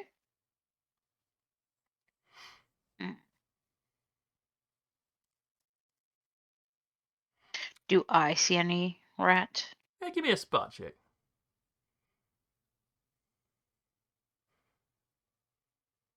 Yes. You definitely see some movement of stuff like scurrying from, under one rack to under another, or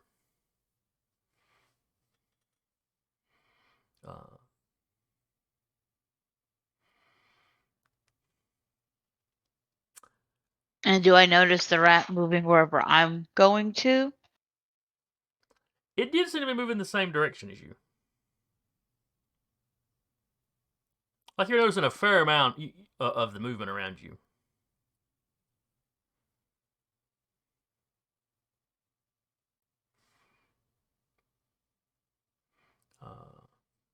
Like if you've got an office, you've definitely Oh yeah. seen something out of the corner of your eye in your office.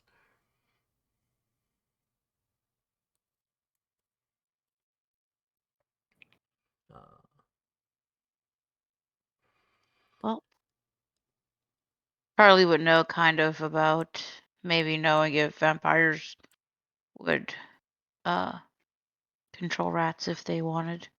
Oh, sure, you fought hordes of rats fighting those vampires the night before. They had Yeah. hordes of rats working for them, so So, yeah. they don't she's seem to be like "Oh, the ones you're noticing at the hospital don't seem to be swarming like those other ones did. yeah, but they're still just following. Mm-hmm. And like the fact that you keep seeing them is way more than the hospital usually has. I mean, you can't keep rats completely out of a place, but by the end of the day, the entire staff is on edge because so many people have been seeing them.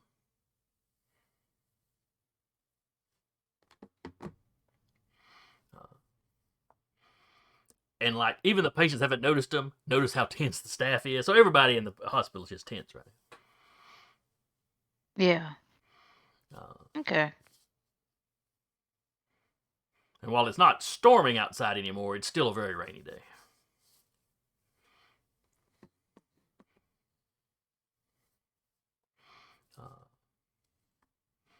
So it's all dim and dreary as well. Let's see.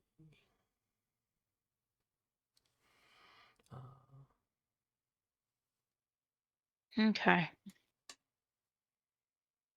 Well, she'll keep that in the back of her head for when she's done with shifts and she heads to the office. Okay.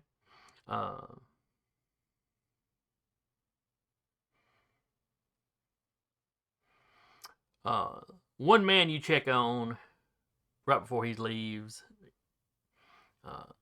He had come in late the night before, maybe even early morning.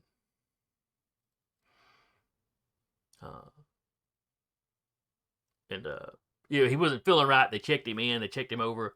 Seemed to be some kind of exhaustion.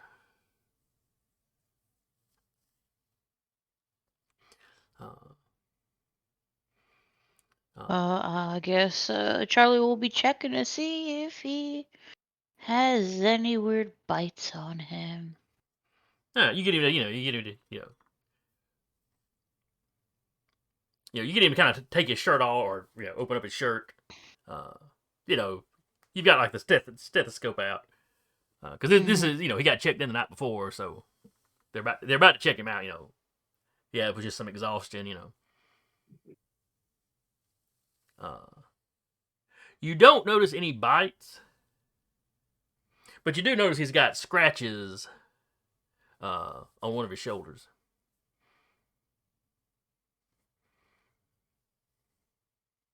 Almost, almost like if a human hand had a claw. It's kind of how they're spaced out. It's not big, deep cuts or anything, but Must be please no werewolves. no, not yet. I would just let the vampires and the werewolves fight it out. They bite each other. They're natural enemies. Or maybe they get along really well in this setting. You don't know. Werewolves might just be more children of the night. You want to fight a swarm of werewolves? Sure, Jason. I would love to. And you notice there's like, the shirt's damaged in that same spot. But not like ripped up, just sort of punctured.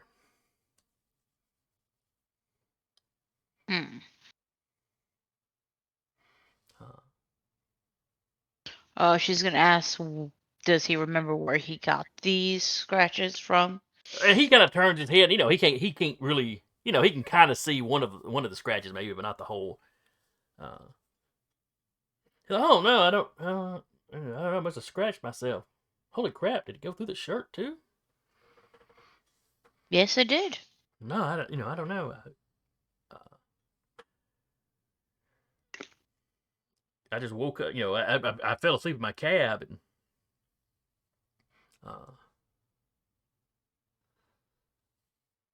Woke up. I just felt drained. That's why I came in and got myself checked in. I managed to How long? make it over here. How long have you been feeling drained? Just since I woke up in my cab last night. I dropped a lady off at her stop, it was kind of a weird fare. She seemed really upset. She wanted to go to a church. And, you know, I left her with the priest. They said they'd take care of her. So, and then I got back in my cab. I don't remember exactly where I drove. I know where I woke up at. So I must have felt odd and pulled over. You know, I didn't leave the engine running or anything. I'm still a little tired now, but I'm feeling a lot better. You know, after a night's sleep here. Okay. Is there anything else, or can I go now? You can go. All right, you know, he's like, thanks, Doc. And he goes and he finishes the checkout process.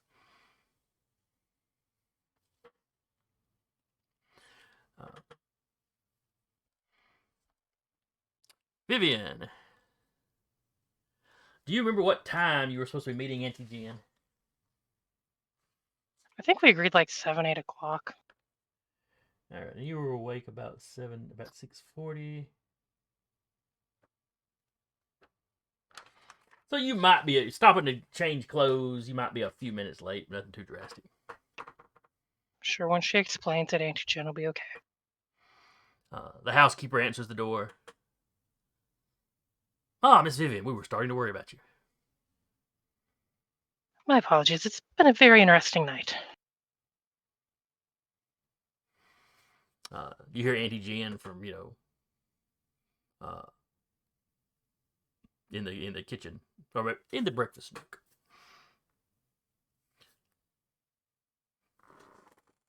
Interesting night at the hotel? Excessively, and then interesting afterwards as well. Oh, do come in. No, not the tea. Get her some coffee.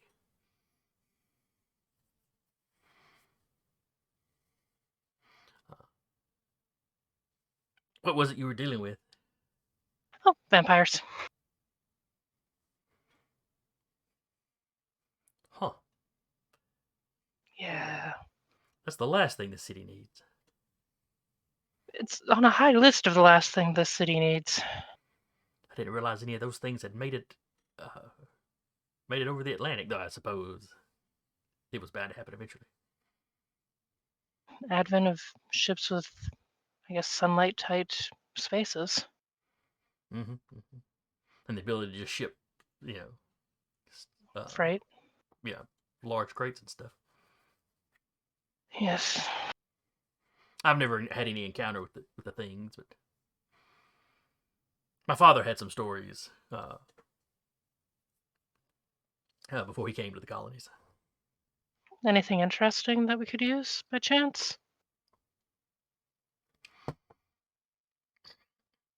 Oh, the basics. Fire, sunlight.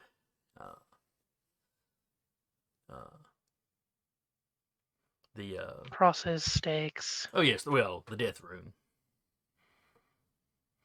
Yeah, that does make sense. Decapitation is usually supposed to work. That generally is a failsafe against everyone, I think. I can think of a few things without hearts. But yes, I know my father mentioned the decapitation and burning the head and body separate. But apparently that's only for the more powerful ones. I'll keep that in mind for the one we're tracking down still. Oh, you let one get away? I'm sorry, I didn't mean that to sound accusatory. No, understandable. It wasn't there during the battle. Ah.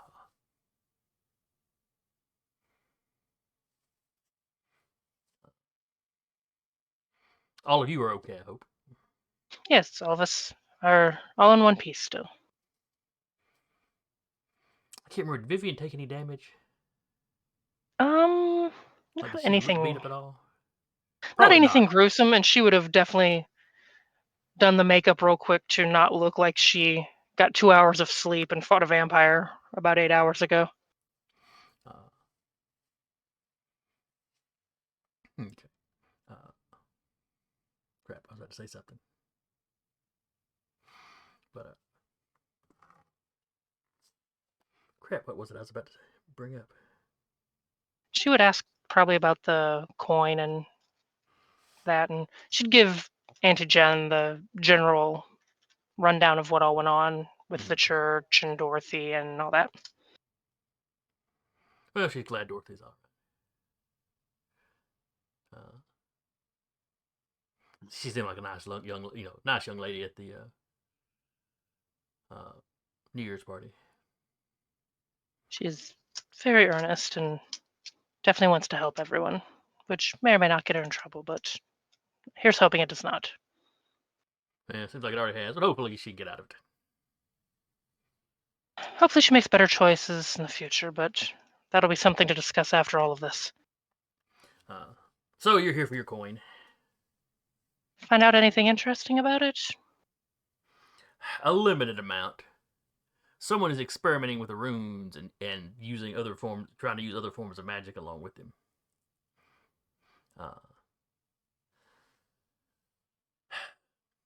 Best I can tell from the runes used, this is used to, I don't know if it's trapping a spirit, or perhaps I should say a soul, or if it's moving it somewhere. I don't know what that means, considering that they were implanted in a person. Unless somebody is retrieving the person's soul when they die, or perhaps they put the soul in this person's body with the coin. It's very nasty stuff. Definitely doesn't sound pleasant. I'm no expert, on mysticism outside of the runes.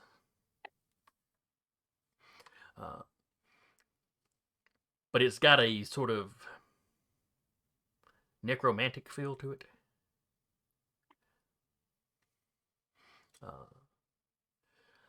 Though whether that's actually what it is, or it's just the fact that it's dealing with spirits, death is definitely involved. See if anyone, maybe with other schools of magic, may have any ideas as well. It could not hurt to check. Leo might know someone. I'll ask next time I see him. I'm not sure this is the sort of thing a shaman would be involved with, though might have encountered or opposed such things before. Never hurts to ask. She probably downs like 4 cups of coffee while she is there. Oh yeah, the housekeeper just keeps filling you up. How'd she get back to the church? Ran.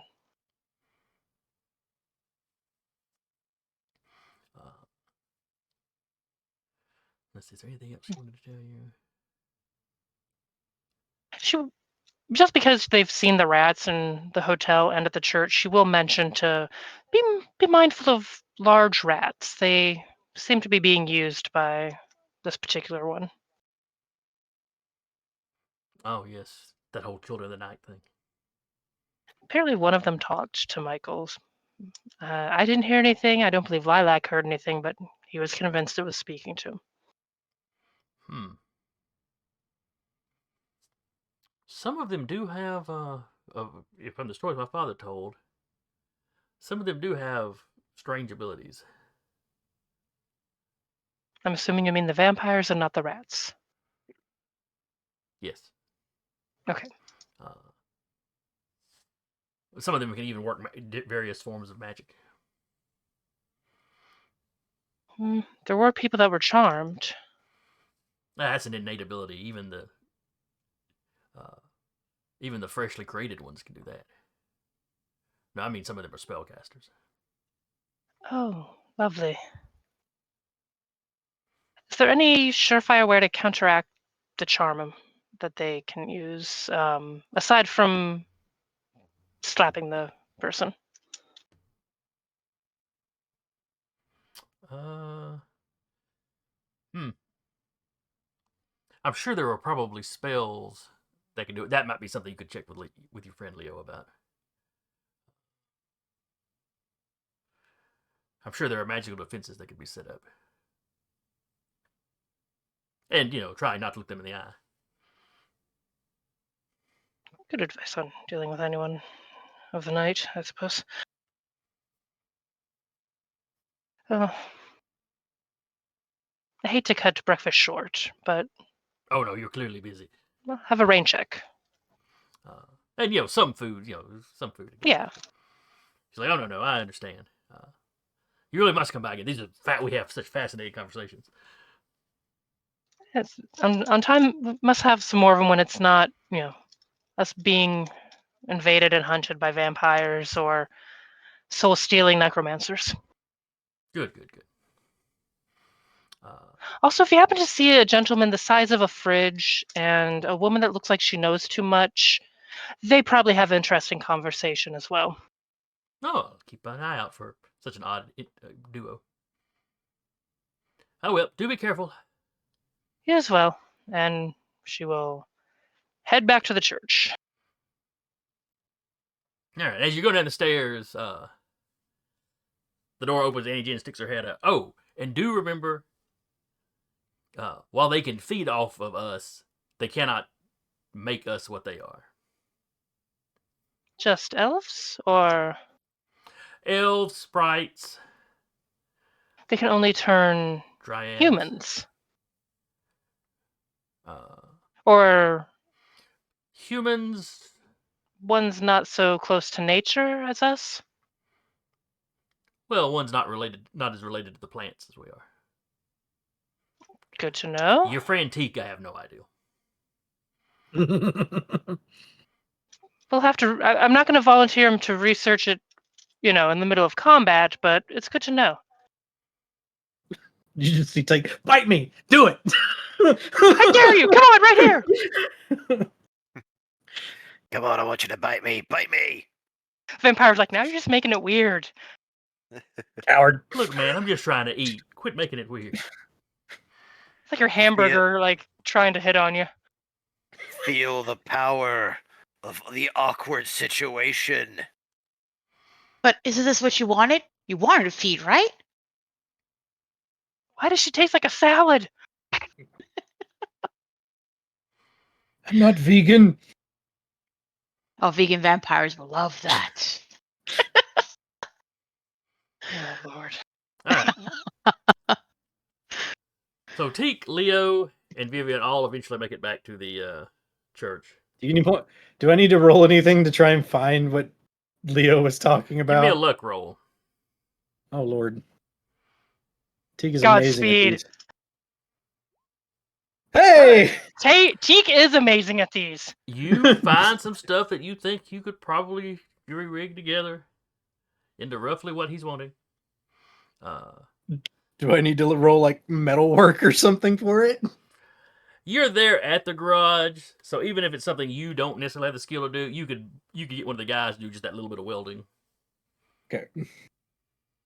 And you do have, the welding equipment there. Which is why I was happy he was at the shop, because they would have it there. I have the metalwork skills, so. Oh, if you've got the skill, go ahead and give it a roll. Hey. Oh yeah, you get that. You tack weld it together. I just imagine this like helmet, like with his like snout. It's like out here. He's just welding. Probably the mask just has a wedge cut out, so your nose sticks out, and there's like a leather, kind of like the leather aprons they wear, the big leather thing that just sort of drapes over. A snoot cover. A snoot cover. Yeah. Some of the guys are like, "What are you making?" Don't ask. I have no idea either. Yeah, but you were basically using scraps, so the boss doesn't care. Yeah. Now, shooting this thing out of, you're not sure how many shots this thing will last for. It's kind of jury rigged together,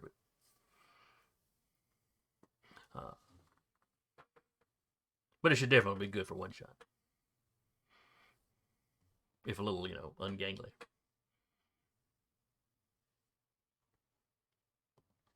We all need to really level our javelin skill.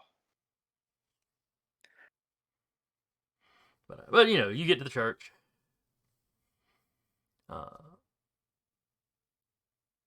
Both of y'all give me spot checks.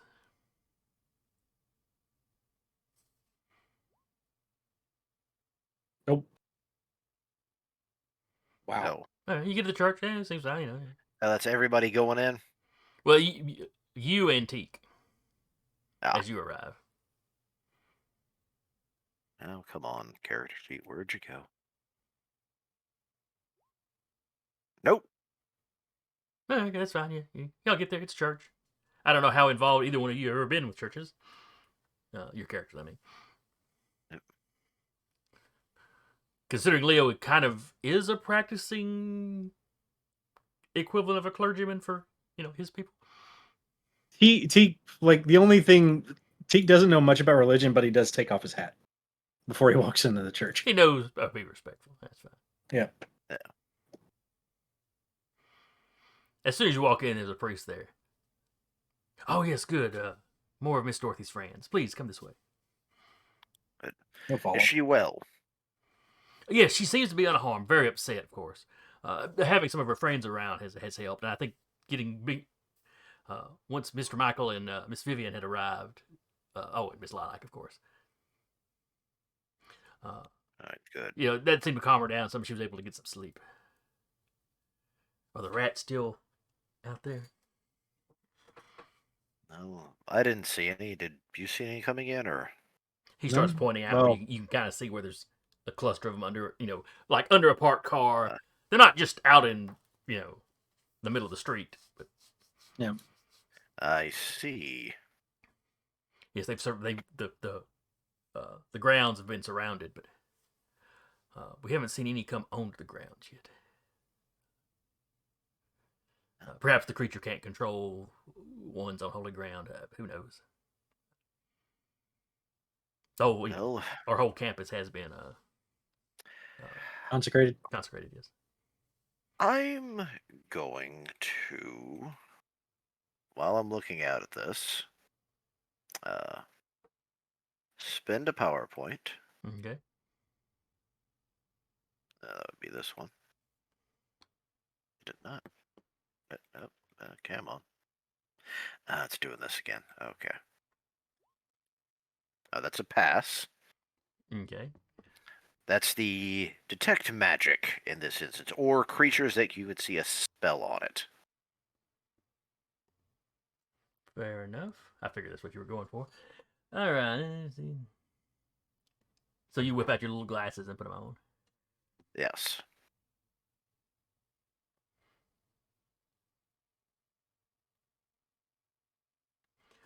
Yes, every rat you see has got an aura around it.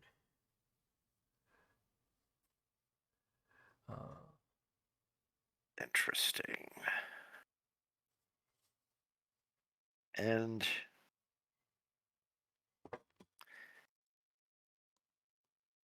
you apparently aren't coming anywhere near the actual church grounds. Correct? No. Now some of them are like right at the edge of the sidewalk. Like there's a car parked on the sidewalk on the church's side. There's, you can see the rat heads, poking up from the curb.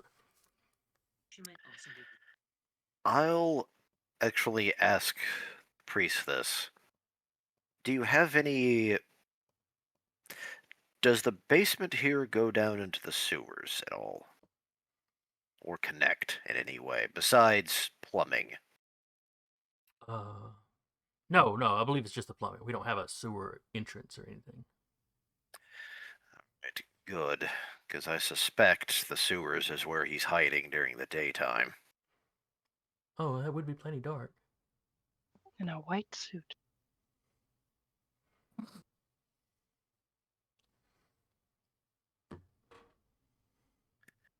I'll go and double check on Dorothy. I'll bring out the doctor's bag too. So yeah, you get back there, you start talking to Dorothy. She seems to be physically Question. fine. How much time has passed so far? Let's say it's 11 by now. So you got up at 6:30 or 6:40. Let's just round that up to 7. So you've had another 3 hours of sitting around doing about a little bit of nothing. As long as it's kind of safe, he knows he's probably going to need to be at full throttle. So he's going to go back to sleep. Okay. Just napping in the pews. Yeah, I mean, that's the thing with regenerating power is if he's asleep, he gets 1 point every hour. Mhm. So, and he burned almost the entirety of his pool fighting 3 vampires the night before. Jeremy, Hi. would Salvador have headed to the church? Eventually he'll be there last as soon as like everyone's come in, sends them away, sends them to the church, and then he'll triple check the locks here and everything. We'll get dinner for everybody, and then At any church. point, do you contact Charlie? Yes, All right. I will. So Charlie, you're getting ready to leave the hospital. One of the nurses, or one of the workers at the front desk, let you know there was a message for you. Mm-hmm. You know, while Serdar, Salvador, how would you have worded the message? Leaving a message with the receptionist, basically, at the hospital. We're going to church.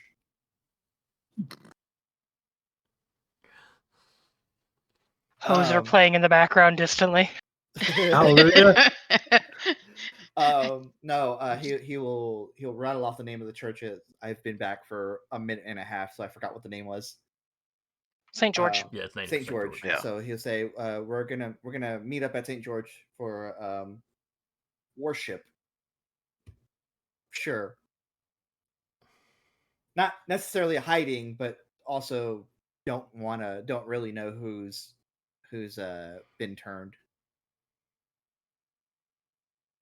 So she gives you that message, Charlie. You know, the receptionist gives you the message, Charlie. And basically, I didn't know you were Catholic. Yeah, there's a lot of things we're finding out about me. Hori, what? Mom, Dad, I'm Catholic. I did not raise you like this. Damn it. Swearing in Greek.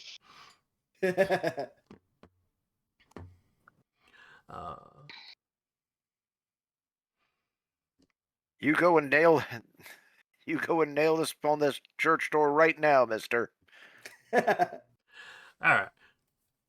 So Salvador and Charlie eventually show up at the church. Salvador and Charlie give me spot checks. Oh yeah.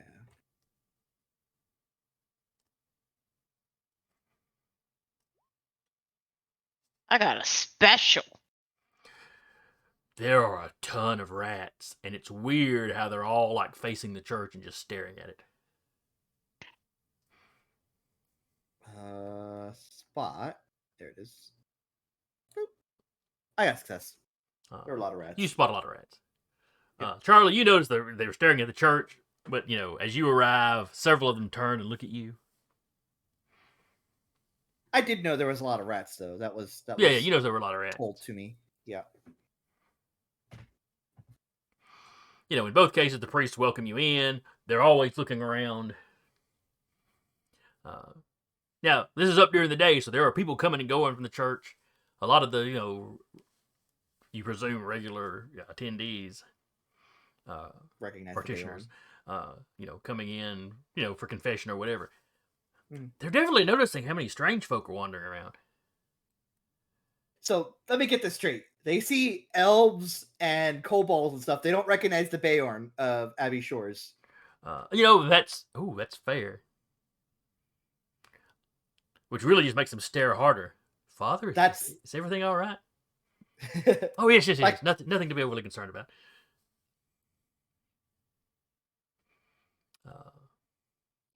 Some of the priests like, should we close the church once sun sets? Probably, because So like there. if anybody like goes to check on like Michael while he's asleep, there's basically like a note kind of like half tucked into his coat, which basically says, "Let the police know where everything's happening," Yeah. because he's trying to get as many Z's as he can right now. Is there a phone in the church? Yes, the church does have a phone. Father, may I use your phone? Oh, of course, this way. I think the phone's getting and used then- more today than it has in the past week. Teek's like crouched down at Michael's face, looking at him. It's like, have you anyone else seen him sleep?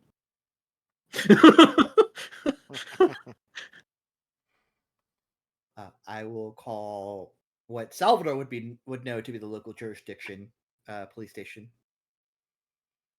Yeah, you're firmly in Middleton. Yeah. So I will give a ring to the Middleton station. Desk Bring out Sergeant the answers door. file. The phone. Middleton's part. Hi, this is Salvador of the Beorn. Yes. Happy Shores Beorn. Wanted to update on the goings on as the sun starts to set. It is we are here at the church. Which one? There's a lot of churches in town, but St. George is kind of the big one. St. George. Oh, okay, yes. There is a crowd of rats. They're just there. That's weird. Well, Kind of like all the rats that were attacking at the hotel. A similar vein, yes.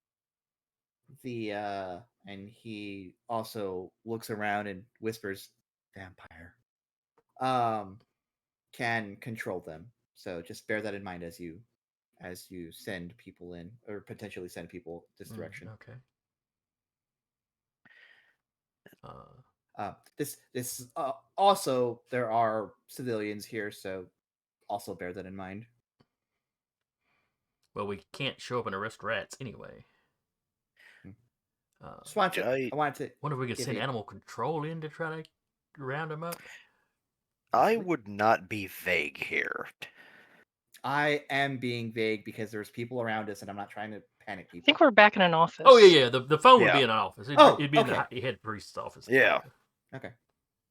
I Or bishop. don't think Probably I'm a being bishop. particularly vague. Unless you guys have information. I've been gone for 45 minutes. You'd probably want to fill them in that you'd found Dorothy. Okay. Yeah. So found Dorothy. She is well. She is recovering. He said, "Oh, vampire! She's hiding in a church." That makes sense. Mm-hmm.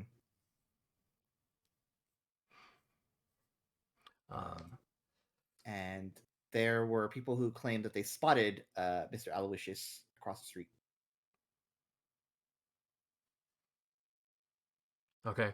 I'll pass this up the chain. They'll probably have at least put some extra patrols out in the area. If there is any way that we could be creative about getting rid of the rats, that would go a long way to having us get Dorothy out of here. However, we are going to at some point. There is going to be an confrontation at some point between Aloysius and the Beorn. So. Understandable. Let us know if we can help in some way. Of course. Fire. I'm not saying burn down the church. I want to be so clear. No, of course not. That would be insane. But the most effective thing I've seen personally with my 2 eyes has been fire. And it's been raining all day. Great. Yeah. But that should be it. You have a wonderful day, and here's to more mundane days in the future. That would be awfully nice. Let some other part of the city deal with this for a little while.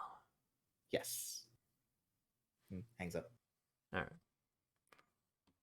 And it's not long before you do see some extra police cars patrol through. Mhm. None of them stopped when they noticed the rats. That was like, no, I'm not getting out. That's fair. I think the size of a small dog. I'm not fighting that. That thing's the size. That's the size of a chihuahua. I could fight it, but I Stupid couldn't plate. fight it and its 50 friends. It's the duck-sized horse or the horse-sized duck argument.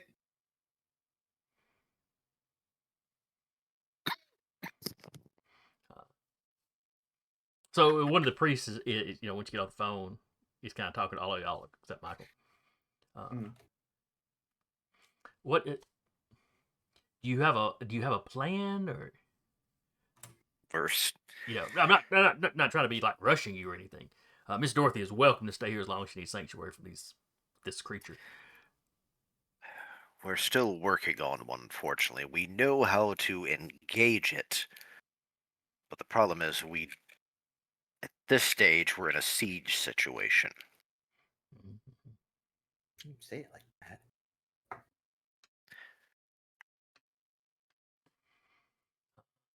this point,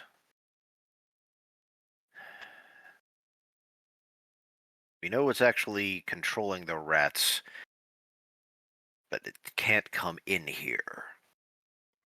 Currently, she is safe in this building. The problem is, I suspect he'll just try to wait us out. I'm afraid we may have to take the fight to him.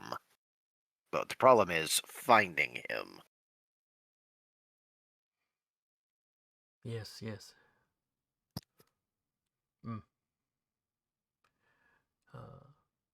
Well, if there's anything we can do to help. I mean, we're not fighting men, of course, but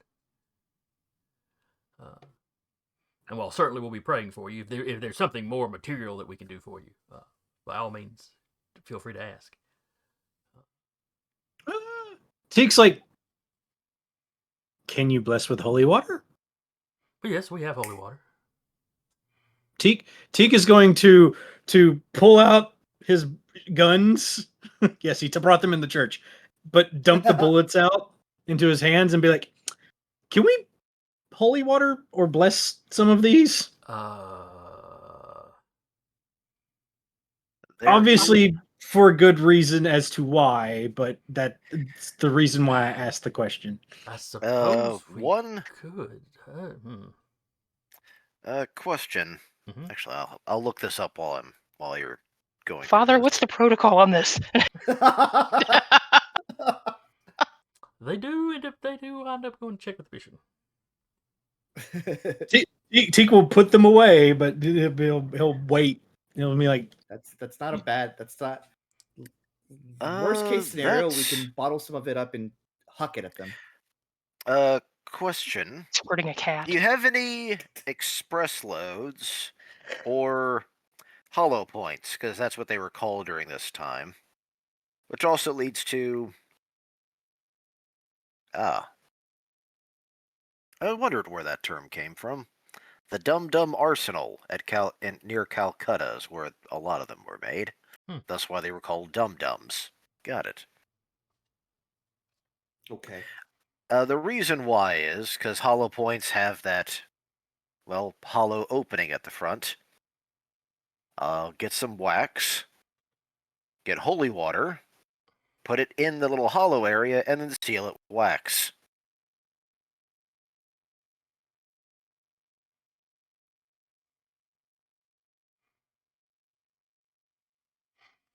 The priests really don't look happy about this idea. They're not going to stop you. They will supply the holy water. So one of them's like the when I was in the folklore, holy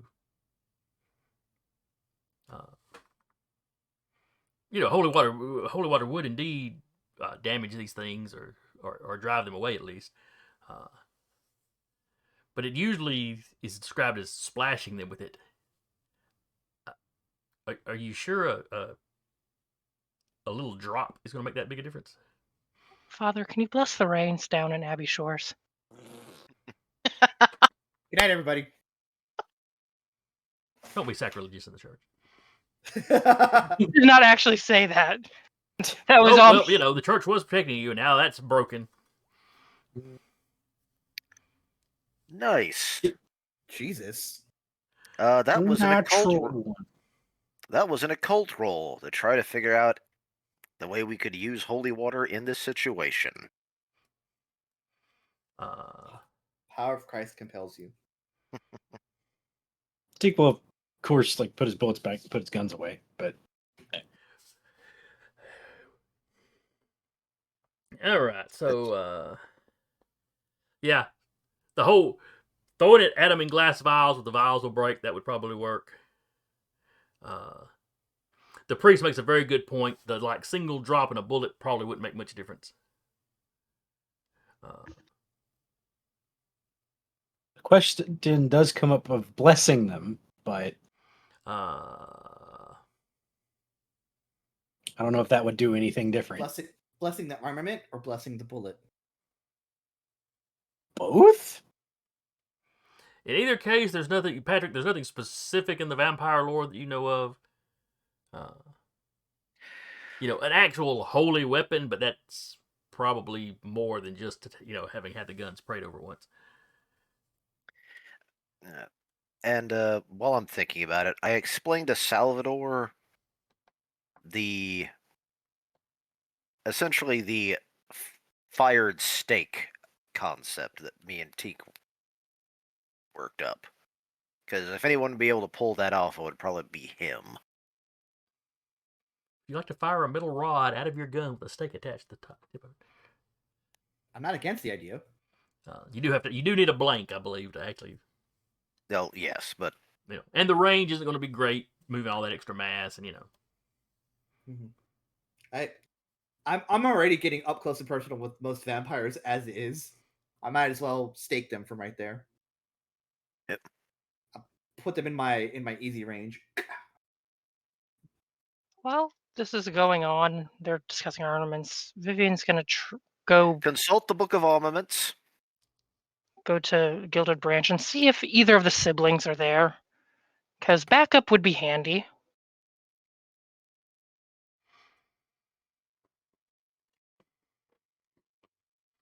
All right, so you go to the Hey, Gilded buddy, Branch. you want to fight a vampire?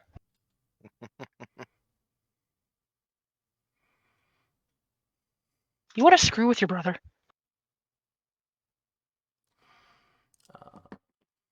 You want to make your brother owe you one? He's sitting there, very just drinking, looking very calm. Hey, buddy, you want to fight a vampire? Oh God, yes. I've been begging for this. I've been waiting my Since I whole was a life. boy. Say less, my friend. Picks her up under under one giant aren't arm, you just ti- goes. Aren't you tired of Full just Donkey beating Kong. up people off the street? How do you want to kill some deadly stuff? So you walk into the Gilded Branch. Oh wait, the Gilded Branch is your club, isn't it? That's right. I don't think Let me you do know. a rat check. Yes.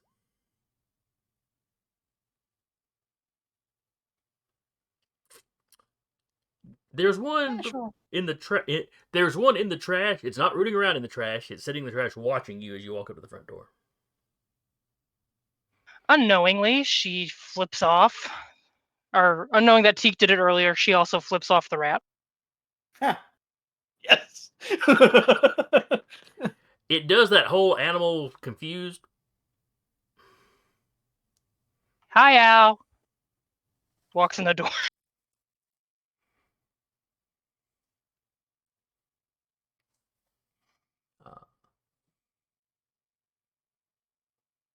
Steve, there's a rat the size of a Buick out there. As long as it's outside. Fair enough. And then some of the other There's a people working there Buick start the size complaining of- about the what's fact that they better sent than him a inside. It could be worse. It could be a Buick the size of a rat. That's just a model car. Far less threatening. Still got teeth for some reason. But as you walk in, you do see the siblings sitting at a table. Walks over, sits down. You're barely sit before somebody walks by and sits your favorite drink. Thank you. Either one of you want to fight a vampire? The brother, I forget the brother's name now. Adam. Adam. He kind of like, he looks over at his sister. And she's like, It's a great chance and opportunity to surprise your youngest brother. He has no idea I'm here. You probably know that. He's asleep, actually, right now. yes, undoubtedly resting up for the oncoming confrontation. Adam does very much want to help. I can speak for myself. I'd really like to help. I would very much like you to help. I think you would have a fantastic time. I love this man.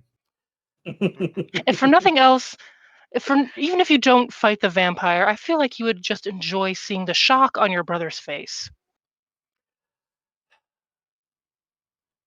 The events that are about to transpire. Oh, don't give me that they do not concern you bullshit. No, my brother's involved. Of course they concern me. Please, stop assuming the worst about me. Your family's hands aren't exactly the cleanest around either. They're less obviously stained, but I'll agree. Oh, they're less stained than mine, rest assured, but they're just not saints. Oh, we can both agree on that. But as I was saying, the forthcoming events are very chaotic. Not in a mystical chaotic sense. Just there are many variables, there are many possible ways this could go. And at least some of them, Adam doesn't come away from this. And that's a concern of mine. On the other hand, there are ones where Michael doesn't walk away from it. And various of your other friends too, but obviously I'm less concerned with him.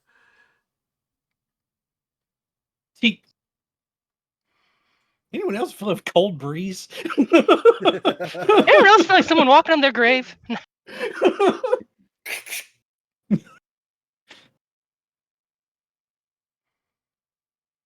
No. Are there any factors that help tilt odds in our favor for all of us to walk away from this?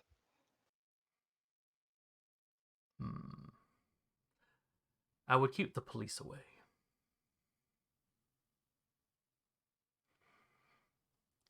And They any could other just become charmed. civilians in the area. This creature, he can do more than you're expecting him to do. The others you faced were, children isn't the right word, but undeveloped. Novices? Novices is a good term. I'm not entirely certain how old Mr. Kolchak is. But I'm pretty sure he was already dead by the time of the Civil War. That explains such an odd name, honestly. Oh, Aloysius is a perfectly respectable name. Look of like, really? Is it really? Kolchak is, well, Eastern European, but other than that, it's fine.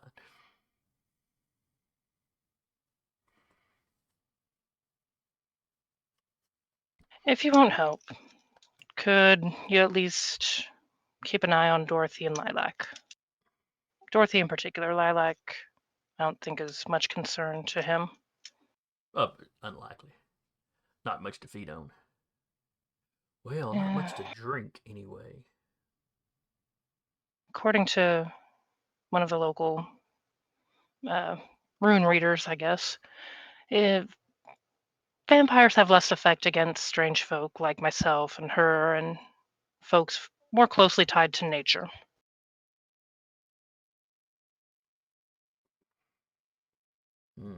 That might explain why it seems to prioritize humans.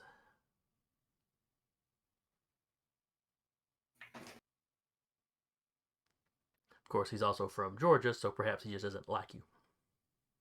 And you're kind. Born before the Civil War. He probably has a lot of issues as well.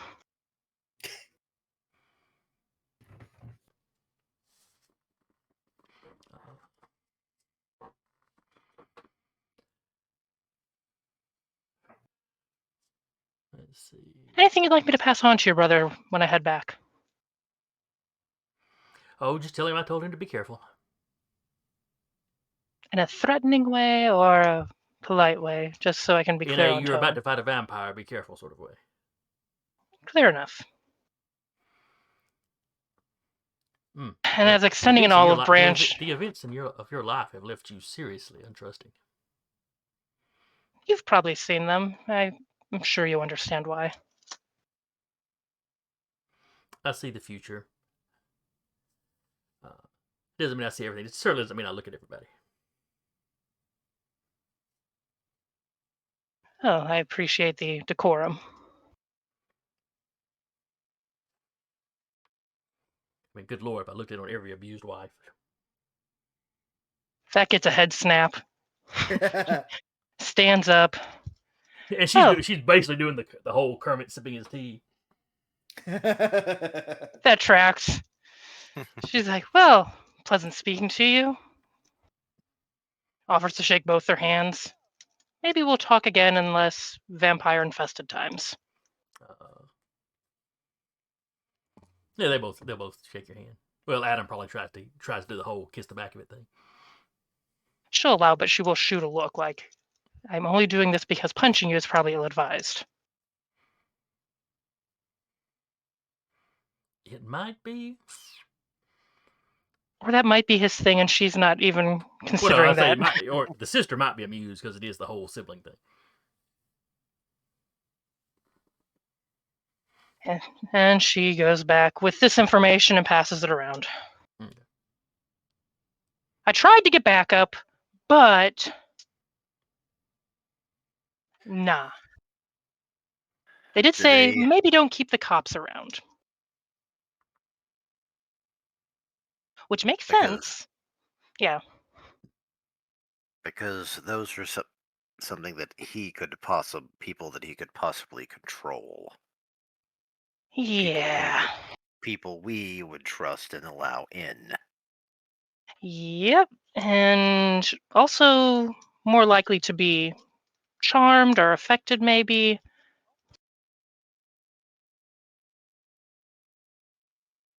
If Michael's awake, she does say, oh, your sister says be careful. In just a general, you're going to be fighting a vampire kind of way.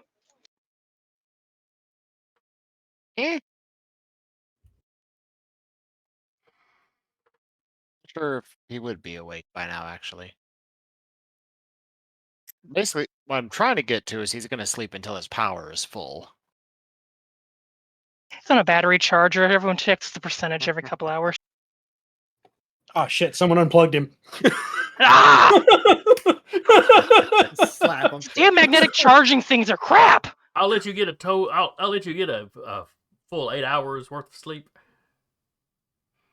Only another 3. But after that, you're not really gonna be able to. You can't just make yourself constantly sleep. Yeah. Yeah, after 3, he'll snap awake because he'll be at full at that point. Okay. You have not seen depression. I can make myself sleep. So the priests have been letting people know, let's see how basically they'll be kind of closing the church Pest control. earlier in the evening than usual.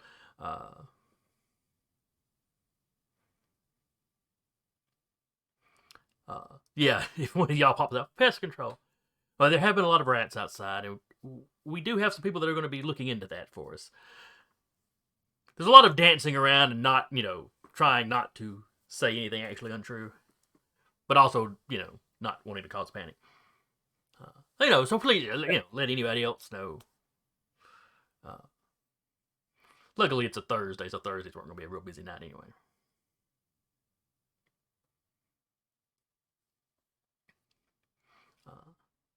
One of the priests Talks about, he hates not going to have the confessions open, but don't want anybody getting eaten either. Before the sun sets, they do send,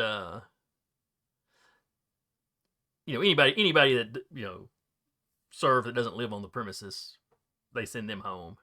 All the priests, the bishop and the priests, they're going to stay for the duration.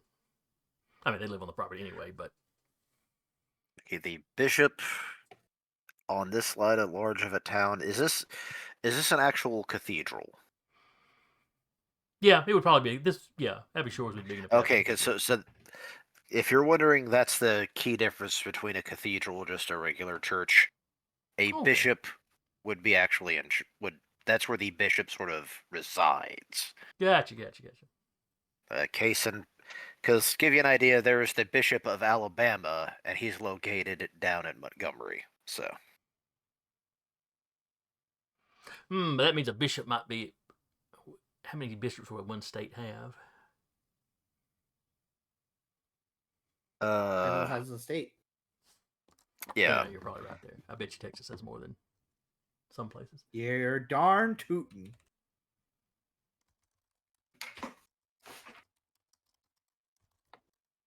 Teak will be like, if there's a window where he could get up in and either just sit or like look out of, he'd be keeping watch and just watching the rats, or if anybody suspicious is walking by. Vivian would have, if no one else called, she would call and be like, hey, maybe keep the police back a little bit when the fight occurs, just for their own safety. And one of the things I call into a request, and this would actually be probably to the city, or do they have any of the plans for the sewers around our area? Somebody at City Hall could start digging that up. Because we basically I mentioned more than likely he's hiding in the sewers.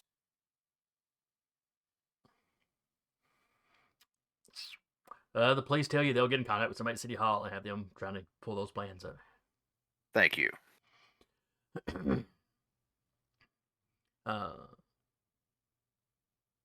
So eventually night starts coming.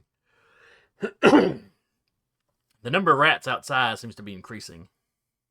After talking with them, the police do pull back. They're basically going to try to block off traffic from around the church as much as they can.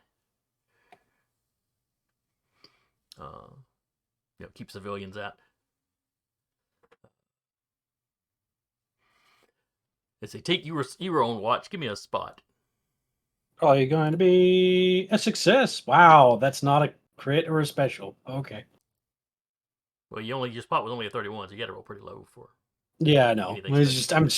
That's pretty low for that. But if you haven't checked it though, do be sure to check it. Yep. So you notice more and more rats building up.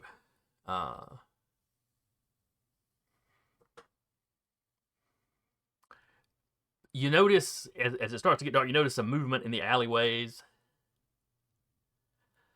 and you think those are really big dogs. Wolves. And then eventually you realize, oh, that's not dogs. Those are perfectly Children of the night. Perfectly average-sized wolves. Yep. Teak will be like, oh boy, wolves. Thanks, I hate it. They have a cave wolf. You don't see any bats, though. At least there's that. Of course, the rain's picking up again, so, bad weather to fly in. Also, too north for bats? Question mark? No. No? Okay. No, not at all. I'm pretty sure it's not. I'm spoiled by my ginormous cavern of bats that's like just on the outskirts of the east side. Yeah. They can get a lot of places. Okay.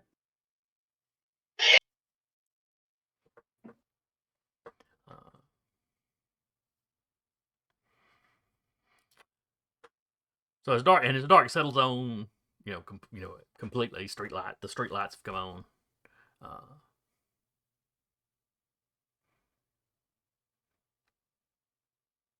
You notice some people arriving as well.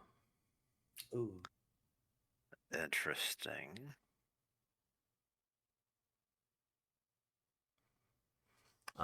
Teak, they look a little more on the downtrodden side. Of course. House by making friends, literally.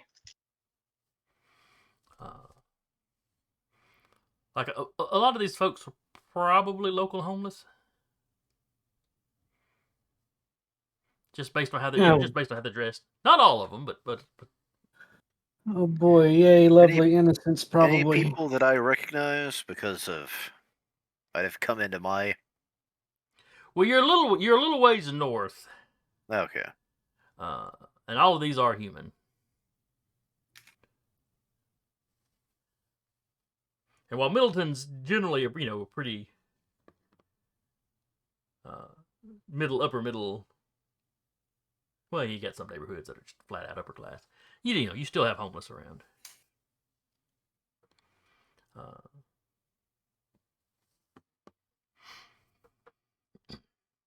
And it's starting to look like quite a little force out there. Seen this in a video game. Do it now. I'm gonna get Zerg rushed. I'm getting images. I'm getting images from a video game when I was a kid. A couple of them actually. Anyway, with everyone else emptied, Salvador is just pulling out his gun and it's like, all right. We warned the priest that, unfortunately, it looks like he's getting ready to make his move. So I'm gonna try. And they have filled up several vials, of holy water. What about Thank 30 you. years too early for water balloons? I'm glad you checked. I did, because that was going to be Vivian's idea. Can we make holy water balloons? Nothing beats Earth Defense Force, a DC comic was designed to fight aliens. First thing they fought were vampires. That's where the holy napalm came from. Fireman's foam filled with holy water. Yeah, the problem is if you start mixing other stuff in with the holy water, I don't know if it really stays holy water. That's actually a valid point. Bring forth the holy hand grenade. But the priests do offer to bless any of you that would like a blessing. Yeah. You go take one. Take I'll any never say- advantage you can. I'll So never and there's say the no. little spritzing of holy water, and in this case they also take a little bit and rub it on your neck, on each side of your neck. Standard. The priest doing is like, I don't know if this actually will help any. I mean, the blessing, but yeah. As far as smearing some on your neck, it couldn't hurt. Salvador, as he's being blessed, is like, my mom can see me now. The other thing you need to do, if you can get a sanctuary, or at least a place where, essentially, get Dorothy into the most secured area possible. Also tell the priests to be there to watch over her as well. They will. They take some of the holy water with them, and they've all got the big crosses. They're gonna take her down to that cell she was sleeping in. So there's no, no windows. A couple of them will be there with her. They're attaching a crucifix to the outside door. One of the priests will stay outside. About how big are these vials? Yay tall, yay big around. So bigger than what I can load into my rifle. Yes, you cannot fire a Yeah. glass vial out of your rifle. No. That would be really. Teak will take a couple. Yeah, Yeah, I still have more than like 2 or 3. I will take some as well. So as y'all gear up, the people that have shown up start marching forward. Mm-hmm. Well, not marching; they're a little more disorganized than that. But kind of all together, they start moving forward. And where the rats and the recently arrived wolves don't step onto the property proper, the people don't seem to have that issue. Yuck. Question. Mhm. Are these people clearly under the spell, or are they under a... You're looking out of the church windows at people walking up towards you in a heavy rain. You're not making a whole lot of detail. You can kind of tell their dress. has That's the- about the most detail. I have The spell. sight I'm beyond sorry, sight. I forgot all about that. Give me a roll on that. Thank you, Thundercats. Yep. Except for Snarf. We don't think Snarf. Yes. Snorf. All right. Snorf. One of the nice things about that reboot, Snarf was silent. What Snorf. we got? Well, none of these guys are none of this crowd approaching you. None of them are undead, so there's at least that.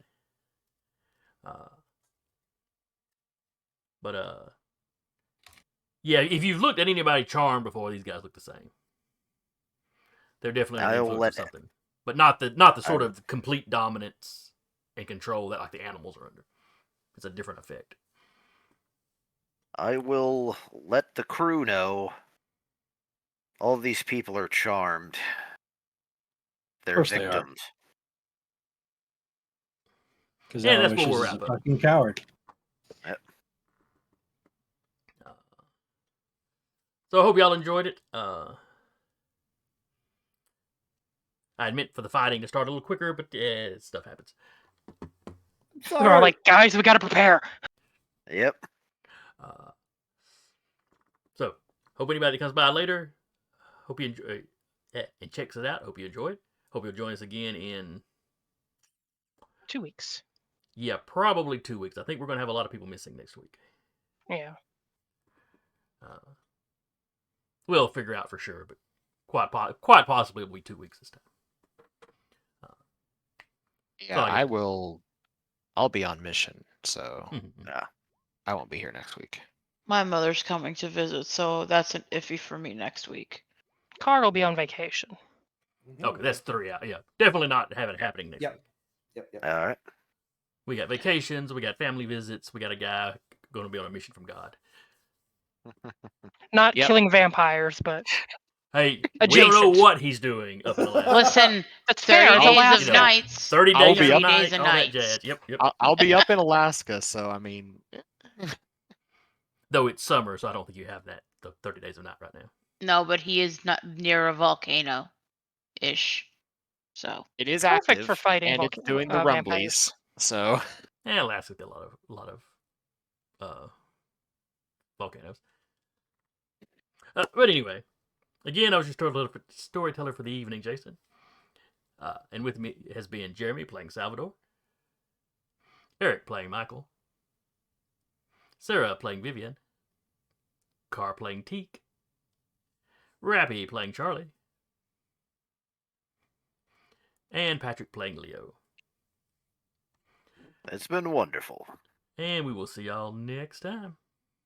So tread with care and heed the sign. Abomination, Ali's light. For in the night the shadows grow